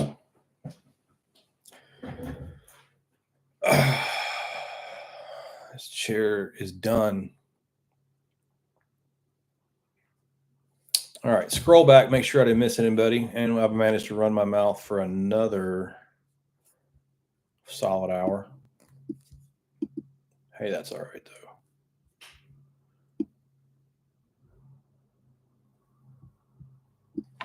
Oh, Drew came in talking about experience. Circle back on it. If you spook a honey hole, circle back in 10. Yep. Yeah, I agree, man. I might give it 30, but I certainly, and I've done this too, man. Go into a spot, fish it, don't catch anything. Like, well, that's a good spot though, Go down the bank, like I said, 20, 30 minutes, come back by there, pick up a nice fish off of it. Go back the other way, 20, 30 minutes, come back by again, pick up another nice fish off of it. That's possible too. And one thing I've noticed too is like me and my buddy Mickey will do this a lot, especially on blowdowns. If you cast into a blowdown and somebody hooks a fish, the guy in the back of the boat should be ready to cast right in there on that hook set and put another lure down. Because a lot of times that triggered fish, if there's another fish sitting in that blowdown, he ain't turning that away. Like it's just, we've picked up some nice fish. The last time we did it was just in his private pond, but we picked up some nice fish on public water doing that too, where whoever's in the front, because it depends on whose boat we're on or whatever. But if Mick throws in there, I won't cast. I won't be out there fan casting behind him. I'll watch him cast in, and then I'll sit and wait. And if he pins one off in there, I'll follow that up right in there or whatever I'm fishing with.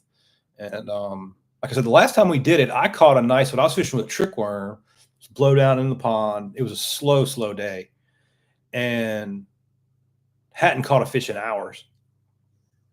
I put the trick worm in there, popped it twice. Sure enough, fish comes unglued on the trick worm, comes over and grabs it, and Mickey went right over the top of it, and he pulled like a nice 5.5 pounder out right behind it. So I don't know. Maybe that'll help you guys if you're fishing as a team. Seen that pattern though. Sure have.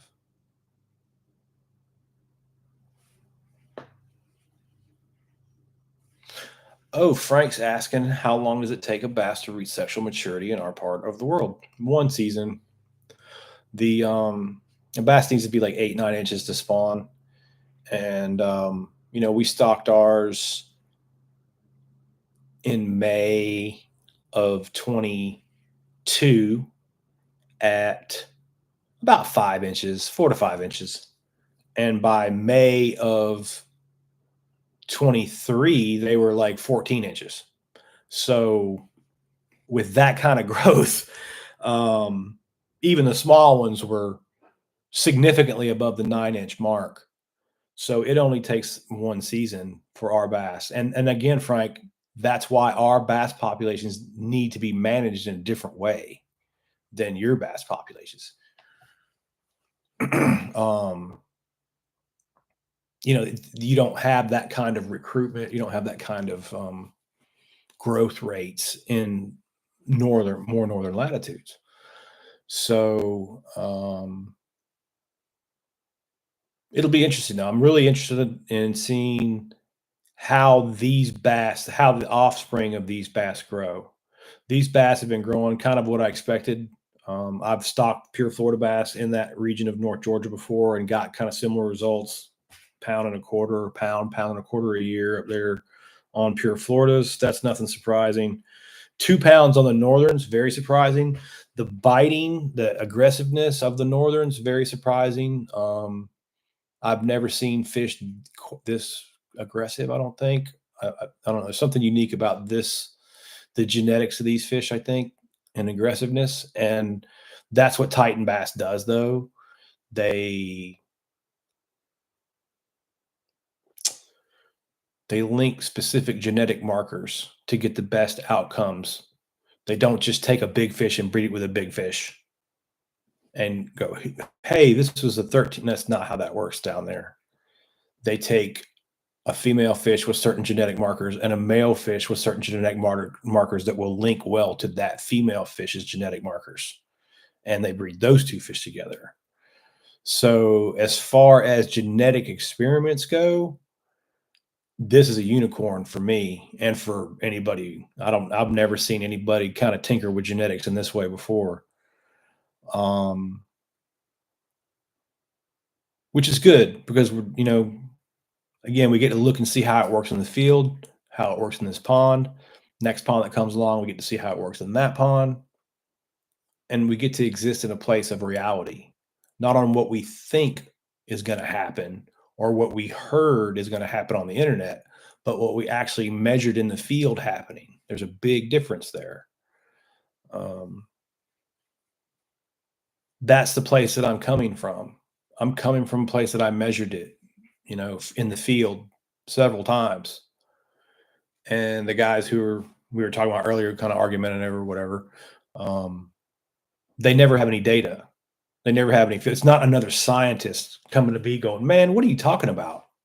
This is my relative weight measurements. These are our catch per unit effort. This is our dense proportional stock density. This is all the math that disproves everything you just said. It's never a guy like that. It's a guy who has absolutely none of that, zero of that. Those are the ones that are whatever. Those are the ones I have to get through to though, and the podcasts help. So to shout out to Monster Bass and to Tackle Talk and to Mossy Oak and to all the other podcasts that have had me on and let me run my mouth on there. I certainly do appreciate it. I'm only telling folks the truth as I measured it, and it just kind of goes against the grain of what they think is right, which is, works against me a little bit popularity wise. But I think the more I go on podcasts and the more people, around the country manage their ponds, get good results, are seeing the results, are seeing how it works in real life, like, again, it's just the truth.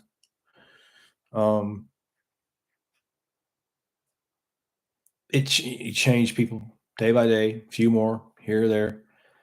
And that's the good thing about the internet, because I do have the potential to reach so many people that I actually do have a chance. It's like that 1 in a million chance on Dumb and Dumber, but I do have a chance to make a difference. And, I'll take that chance. Plus, I just love doing this stuff and talking to you guys and hanging out and talking about fishing and fish management. And it's what I do anyway. So do it. But yeah, sexual maturity, Frank, going back to Frank's question, sexual maturity is achieved at 1 year. And that is what we're going to be looking at in this electrofishing survey coming up. To touch on that, we're going to be running shock job and a couple shock jobs in Georgia, and talking about how that works and why we do that. And I haven't really needed one up until this point, but we should have, like, the bass are going to spawn again this spring. We should have had a spawn last spring. I haven't seen too many bass fry around the edges. Clint's seen a few schools a couple times. Felt like he probably had some 9-inchers in there. With the move coming to Florida and stuff, I haven't quite been at the pond as much this past season, but I'm going to make monthly runs back up there this year, and we're going to stay on top of the pond pretty well. This 3rd and 4th year are the really important years for trophy bass. It's going to be our best shot, and our biggest fish are going to come in the next probably 24 to 36 months. And again, it kind of goes back to what we talked about before. The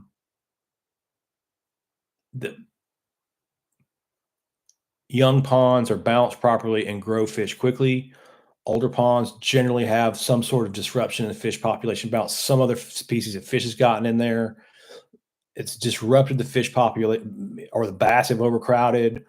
Could be a crappie population, could be a bullhead population, could be green sunfish population, could be gizzard shad population. It could be again, the list is long, but you can have any number of fish come into your pond after, over time, and disrupt the perfect bass growth that we're getting right now. And that's where that comes from. It's not plants.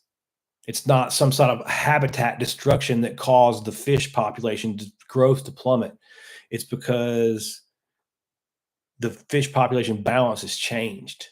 It's changed from the advantage to the bass to a disadvantage from the bass in a lake, or in a pond where there's only bass. It's changed from there was a perfect density of bass to there's an imperfect density of bass. There's either too many or too few. The more species you add, the bigger the lake, and the more species you add, the more complex this gets. The more variables we have to consider. The more species we have to consider, the more biology we have to consider. So, I don't know. I'm just talking out loud. Talking out loud. That makes a lot of sense. Don't we all talk out loud? I'm just putting my thoughts out loud to give you guys kind of a train of thought. Talking out loud. I've been talking too long when I start talking like that, boys.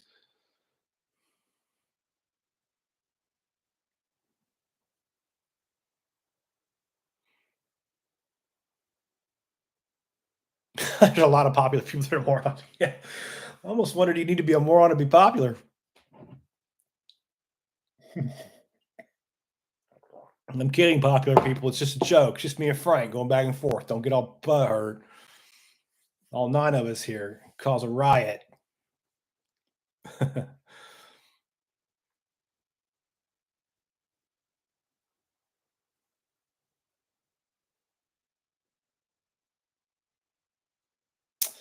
Phillips was saying that there's a Bass Pro that was on a rant speaking of catch per unit effort surveys at the boat ramp and equated it to why state gaming people weren't using true science. Yeah, see, that's the thing, man. You start pulling the okay, he's not using true science. All right, well, show me what is the true science. Where are your measurements that disprove these? Okay, because the people who talk that way have no math.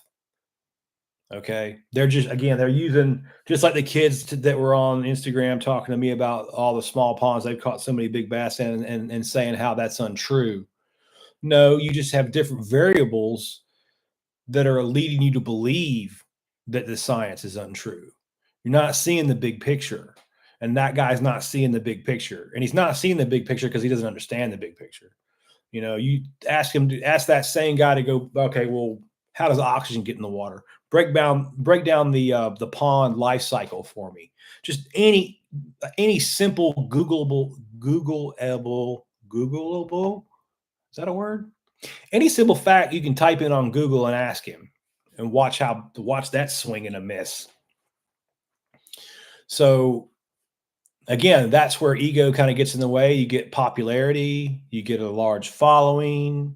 Now all of a sudden you can't listen to scientists anymore because you know everything. Because actually, you live in this kind of sycophant type of society where everybody just kind of kisses your rear end because you're popular and tells you what you want to hear, and you can never really learn anything from that position. Yeah. And you also might be the least educated person in the room. Yeah. That's what I'm looking at.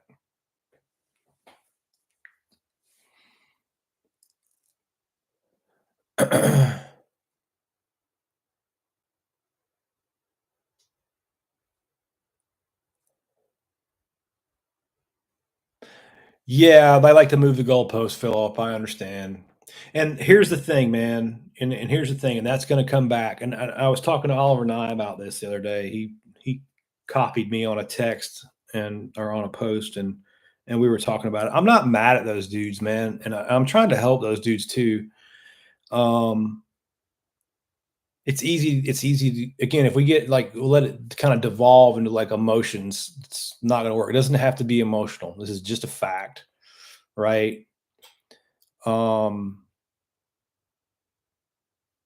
I can only explain it through my own. This is going to be my personal experience. Here's a piece of my opinion. All right, here's a part.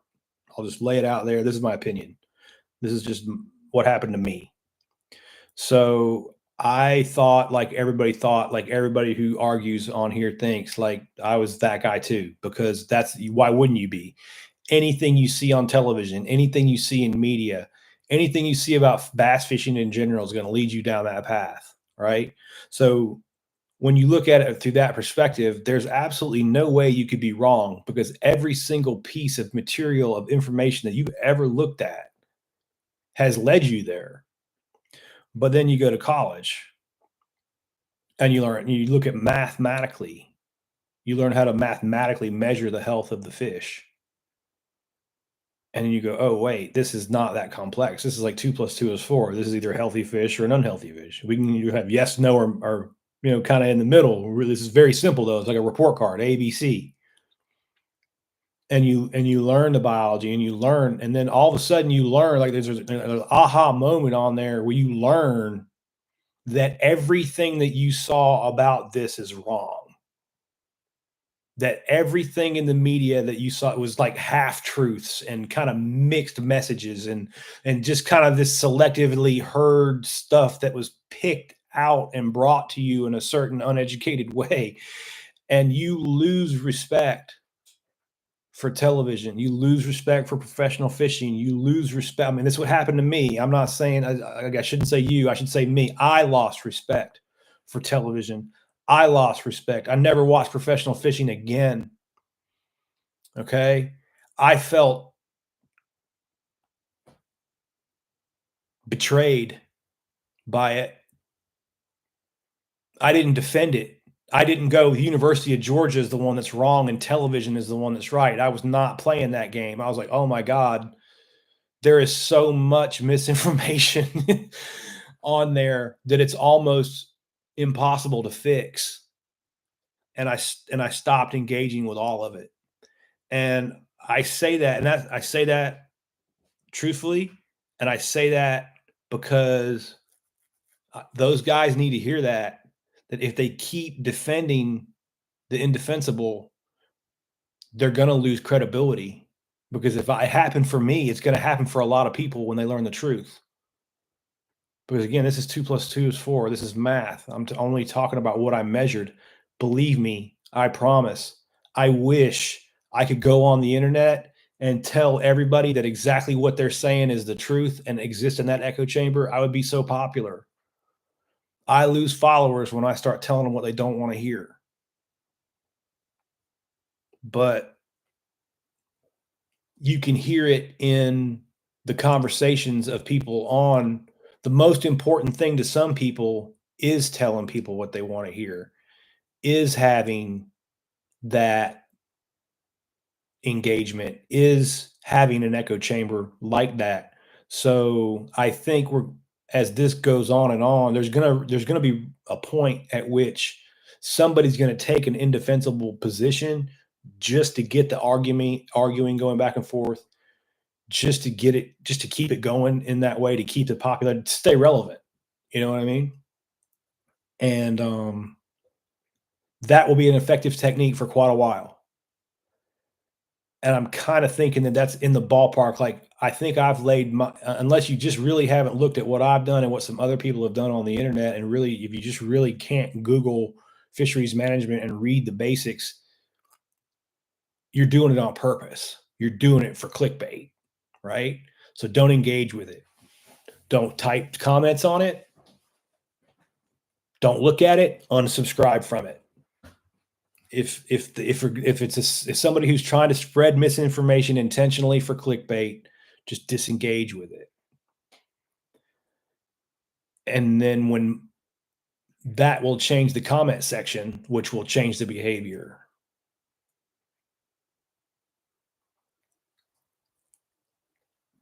Yeah, Philip, I know what you're talking about, man. I tend to be ignored. And this is not the first time where these types of situations that Philip's describing, where I'm being ignored. And the silence is deafening. You know what I'm saying? It's like, hey, you want to come do a talk with this guy? Nah, he don't want none. And I wouldn't even I would leave him an out, man. I would help the dude. I think he's a great fisherman. You know, I've learned from his channel, certainly. But like I said, I'm just trying to help. I'm trying to help him and every guy like him, because if they continue down that path, they're really going against the truth. And that's not going to be good for their business. That's going to hurt them in the long run. It's certainly, like I said, I certainly lost all respect for television fishing after going to fishery school. You're just like, you can't even watch it. There's so many pet peeves get triggered by it. You know, you just get triggered by it, and you don't watch it after you get a degree in fisheries. I don't know anybody fisheries biologists that watch that stuff.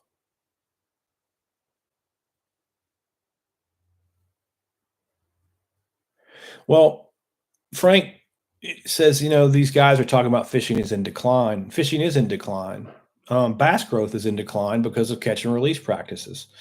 So you're talking about a guy who came up in, like, I don't know. I mean, he's an older guy than me. So, I can remember fishing really clearly in 1980. So I would imagine Randy can really remember fishing really clearly in probably 1970 or maybe in the late 60s. So you're coming out of a period of time when people kept every single bass that they caught. Like my colleagues, I have several colleagues that managed ponds around Atlanta back then in the 70s. And the same ponds that I managed, Berkeley Lake and all those lakes I told you they were all bass heavy, they all used to all be bluegill heavy. They used to all hardly lack any bass. They lacked bass.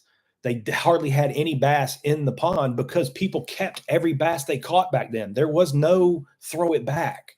That didn't exist hardly. Like people did not do that. So back when there was harvest, there was a lot of ponds and a lot of lakes that were low on bass populations. So that means there was a lot of ponds and a lot of lakes that had fewer bass with more forage. Okay. There were a lot. And if you go look back at the 70s and the 60s, look at the stringers of bass dudes were catching. They would, when the bass got on fire, I mean, it wasn't hard at all back then to catch a big bass back then in numbers. Now, fast forward 40 years of catch and release. Yeah, our fisheries are in a decline. You've been throwing them all back for too long. None of them can grow. It's that easy. It's that simple. You can measure it on this tape. 2 + 2 is 4. Are your 14-inch bass 1.5 pounds or not? If those bass aren't 1.5 pounds, they're not eating enough. And I don't care if they're not eating enough bluegill, just in my little basic pond, or if they're out in Sam Rayburn at 158,000 acres and they're not eating enough golden shiner and shad and bluegill and any other of the name of the forage you want to eat. It all comes back down to, did you catch a 14-inch bass? Does it weigh 1.5 pounds? No.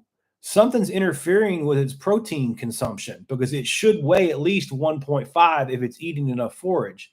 If there was enough forage there to eat, it would be eating it. Therefore, there's a problem with this fish population when you consistently catch fish that are under those weights. I mean, I need a stick and a dead horse, boys. If they're whack it, beat that dead horse with a stick. Just beat the horse, beat the horse, beat the horse. It's that easy. Bass only get bigger one way, protein consumption. And when they're skinny, they're not eating enough. So if you go measure, you don't just hold it up, right, and say that's a good fish. Okay, what's its relative weight? Now we've given it a grade. Is it an A in growth? A B? Is it an A+ in growth? An A? A B? Like, okay, let's put some numbers on that.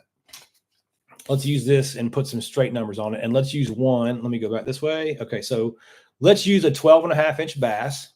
That should be 1 pound. You see how I got there? I just split the difference between the 0.9 and the 1.1. So a 12.5-inch bass should weigh 1 pound. If it weighs 0.9, it's at 90% relative weight when you make that division. 0.9 divided by 1, 90. You multiply by 1. I don't know. I've got a video on how to do the math and how to do all that. Just trust me, it's 90%. All right, that's a little bit too low. 93% is where I want, is my A range, let's say. A+ range is over. If my 12.5-inch bass is 1.1 pounds instead of 1, that's excellent. Okay, now we've reached A+ range. And it can go A++ because it can go, you could have a 12.5-inch bass that's, say, 1.4 pounds. Okay, so that's more like along the lines of what we're getting at Sugar Hill Outdoors, right? We're getting really, really healthy fish. You could also have a 12.5-inch bass that's 0.75 pounds, which would then make it 75% relative weight. So now we've entered down into the C range, closest to D range. Okay, it's really not 70, like a report card. It's really like once it goes under 80, that 80 to 89%, all right, we'll give that fish a B.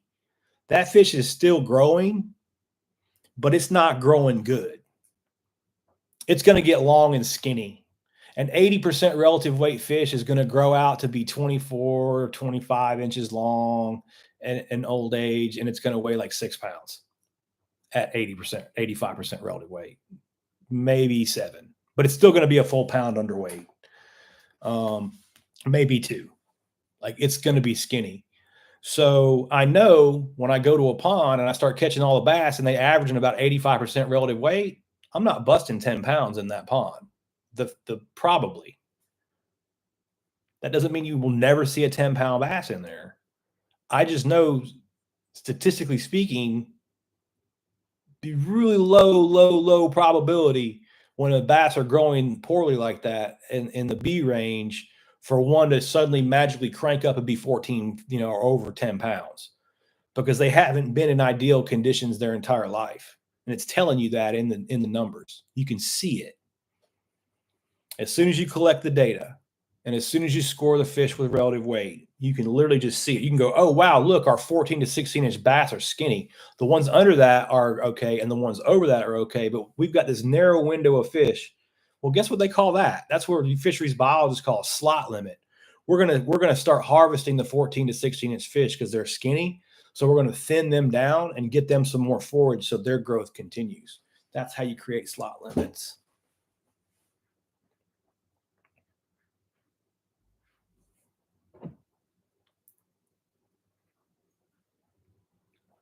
Yeah, Philip, man. His techniques are good. He is a good fisherman. He's an excellent fisherman. He's just kind of swerving his car over into my lane a little bit and getting into lake management. And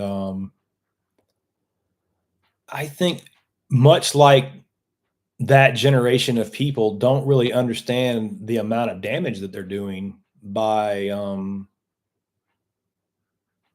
I don't know, holding tight to this weird kind of environmentalist. They're not really an environmentalist in that sense, though. Like it's almost like a radical environmentalist type position where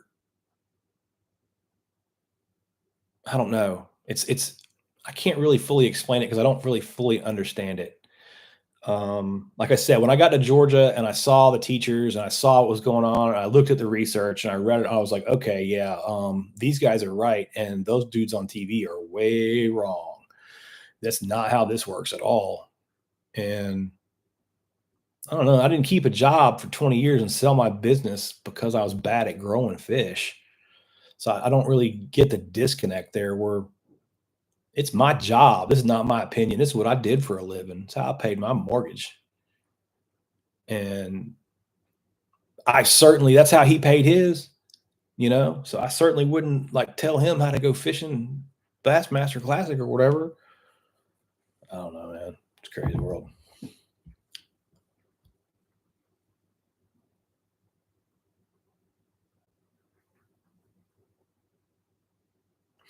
Yeah, I'm kind of with you on that one, Frank. I just can't participate in. There has to be a line, We have to. I have to draw a line, and I'll help anybody, but I'll also block anybody too.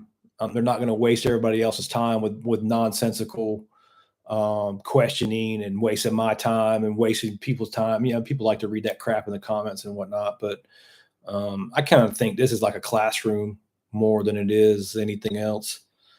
And I'm serious about it. I'll seriously help anybody who asks me for help, but I also will seriously block anybody who wants to cause too much trouble and be nonsensical. You notice we don't see Pete around here much anymore. It's just pointless. Let's try to be positive. There's just been so much negativity.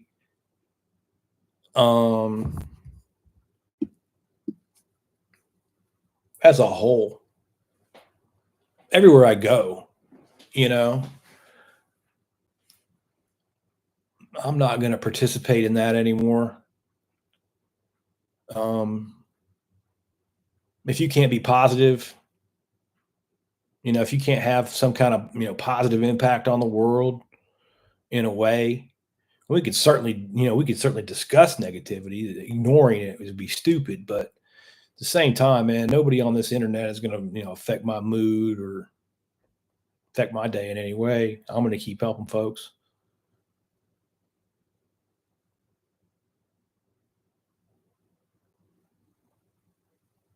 Doing cardio. Well, see, Matt, I think Matt is kind of cracking jokes over there, but he brings up a very significant point. So, certain fishermen have been talking about reduced catch rates, and then that must be due to people keeping fish. Okay, and see how that. So that's their logic. Okay, but their logic is false. And let me explain exactly how this works because I've seen it in ponds, so it's working the same way in lakes.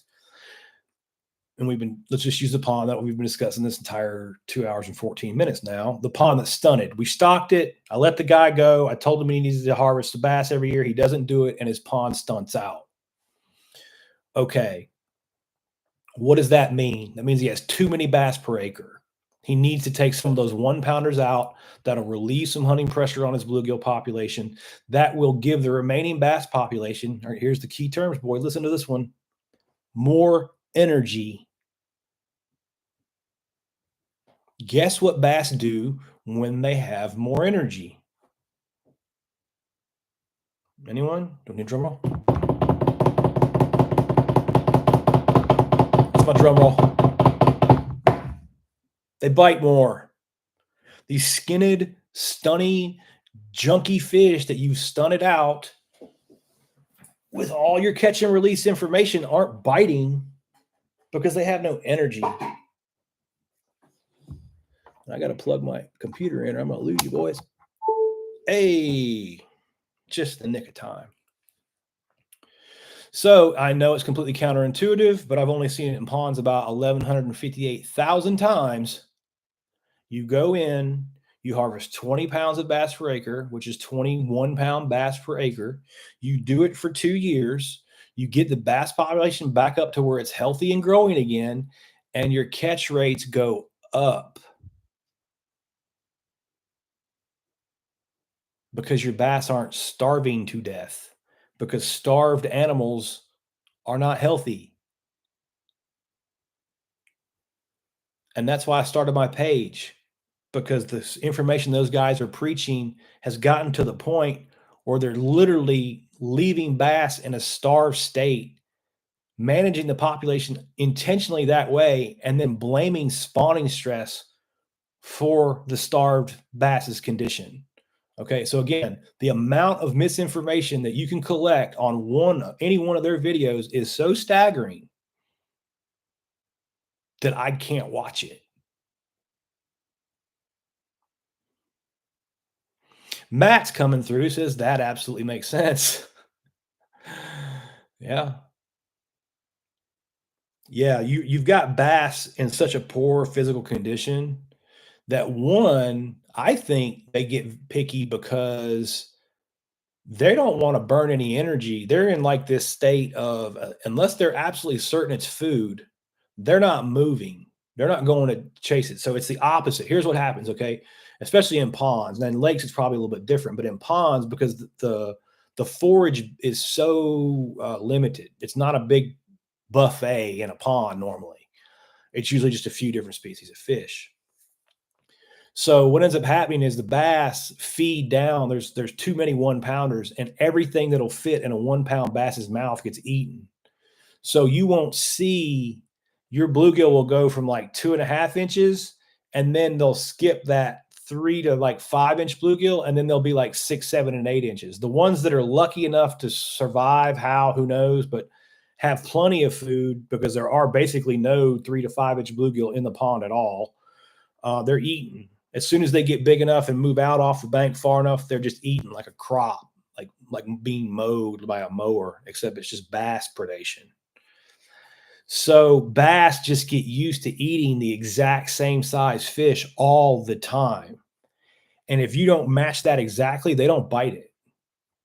Whereas you pull the bass out of there, Now you get a diversity of sizes of forage. Now you get, instead of the bass just cropping all the 3-inch forage as they grow, now there's like an abundance of different sizes of forage. Now bass can eat a meal that'll actually put some weight on them, and you can use different size lures. So I've just seen it too many times in ponds.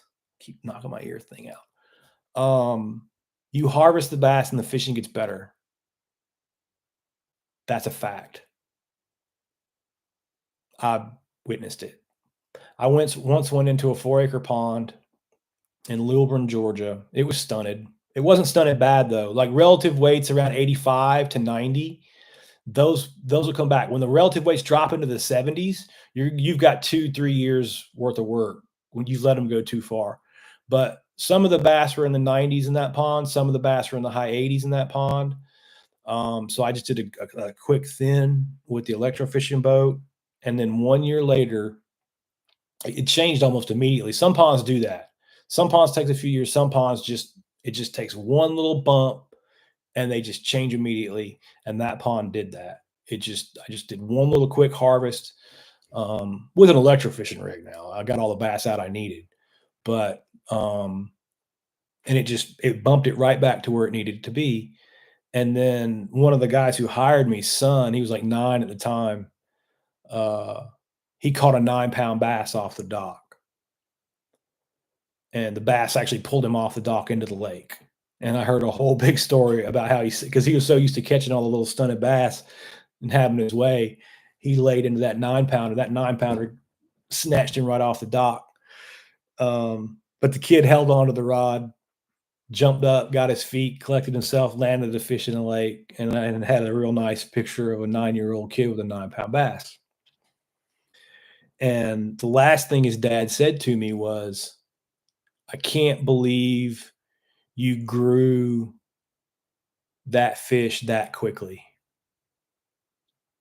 And I didn't. And I told him that. I said, I didn't grow that fish that quickly. 9-pound bass don't grow in 1 year. I said, what happened is that bass got bigger than all the other stunted bass. For whatever reason, it was a little more aggressive. It was to be 9 pounds, the female. She got lucky and grew and got the forage she needed somehow to get up on top so she could feed on all those small 3/4 pound bass and 1-pound bass that you guys had. So she became 9 pounds by eating the other bass. He's like, okay. And I was like, that's real common. And that's where guys will get confused with bass heavy populations, because every once in a while, a bass heavy population will pop out a tank like that and they'll think they've got a good lake, but they don't. So I said, here's what happened. And I'll explain it to you guys too, because I've seen this a million times. The population was stunted with bass. So the bass were cropping off all of the bluegill reproduction, and the big female bass, that big 9-pounder, really didn't have, she had some big bluegill she could eat, a few. She really didn't have any mid-range bluegill to eat, but she had all of the mid-range bass she wanted to eat. So that's what kept her healthy, because she was close. She wasn't 100% relative weight, but she was still an A. She was probably like 94, 95% relative weight. She's a good fish. So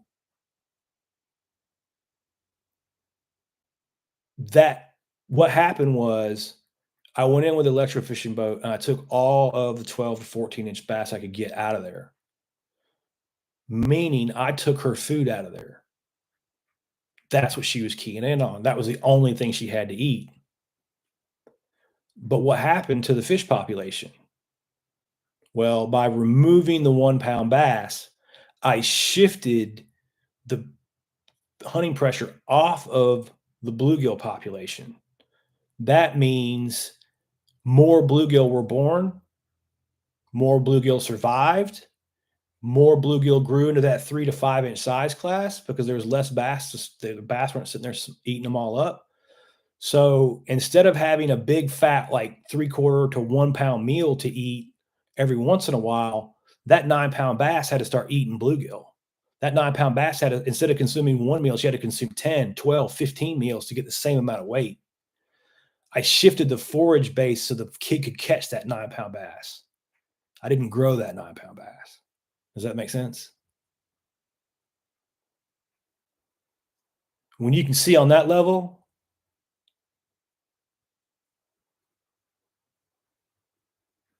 then you can see. And when I saw that once, I saw it 100 times too. It didn't just happen one time. It happened a bunch of times. Bunch of times. That's what field experience brings, boys. You got to go into the world. You got to do it. Just do it. All right, I'm getting hungry. And then we're going on 2.5 hours. And you guys are probably the only guys who are going to watch this anyway. So I'm going to cut it out unless you guys drop a question in there real quick. I'll give it one more sec. Usually when I say something like that, there'll be a question. 1 sec. And I think I'll take a bike ride. Been doing some cycling, trying to be healthy, trying to eat healthier and be healthier. Lost a little weight. No questions? Matt signing off? All right, boys, I'm signing off too. I appreciate you. We'll see you next weekend.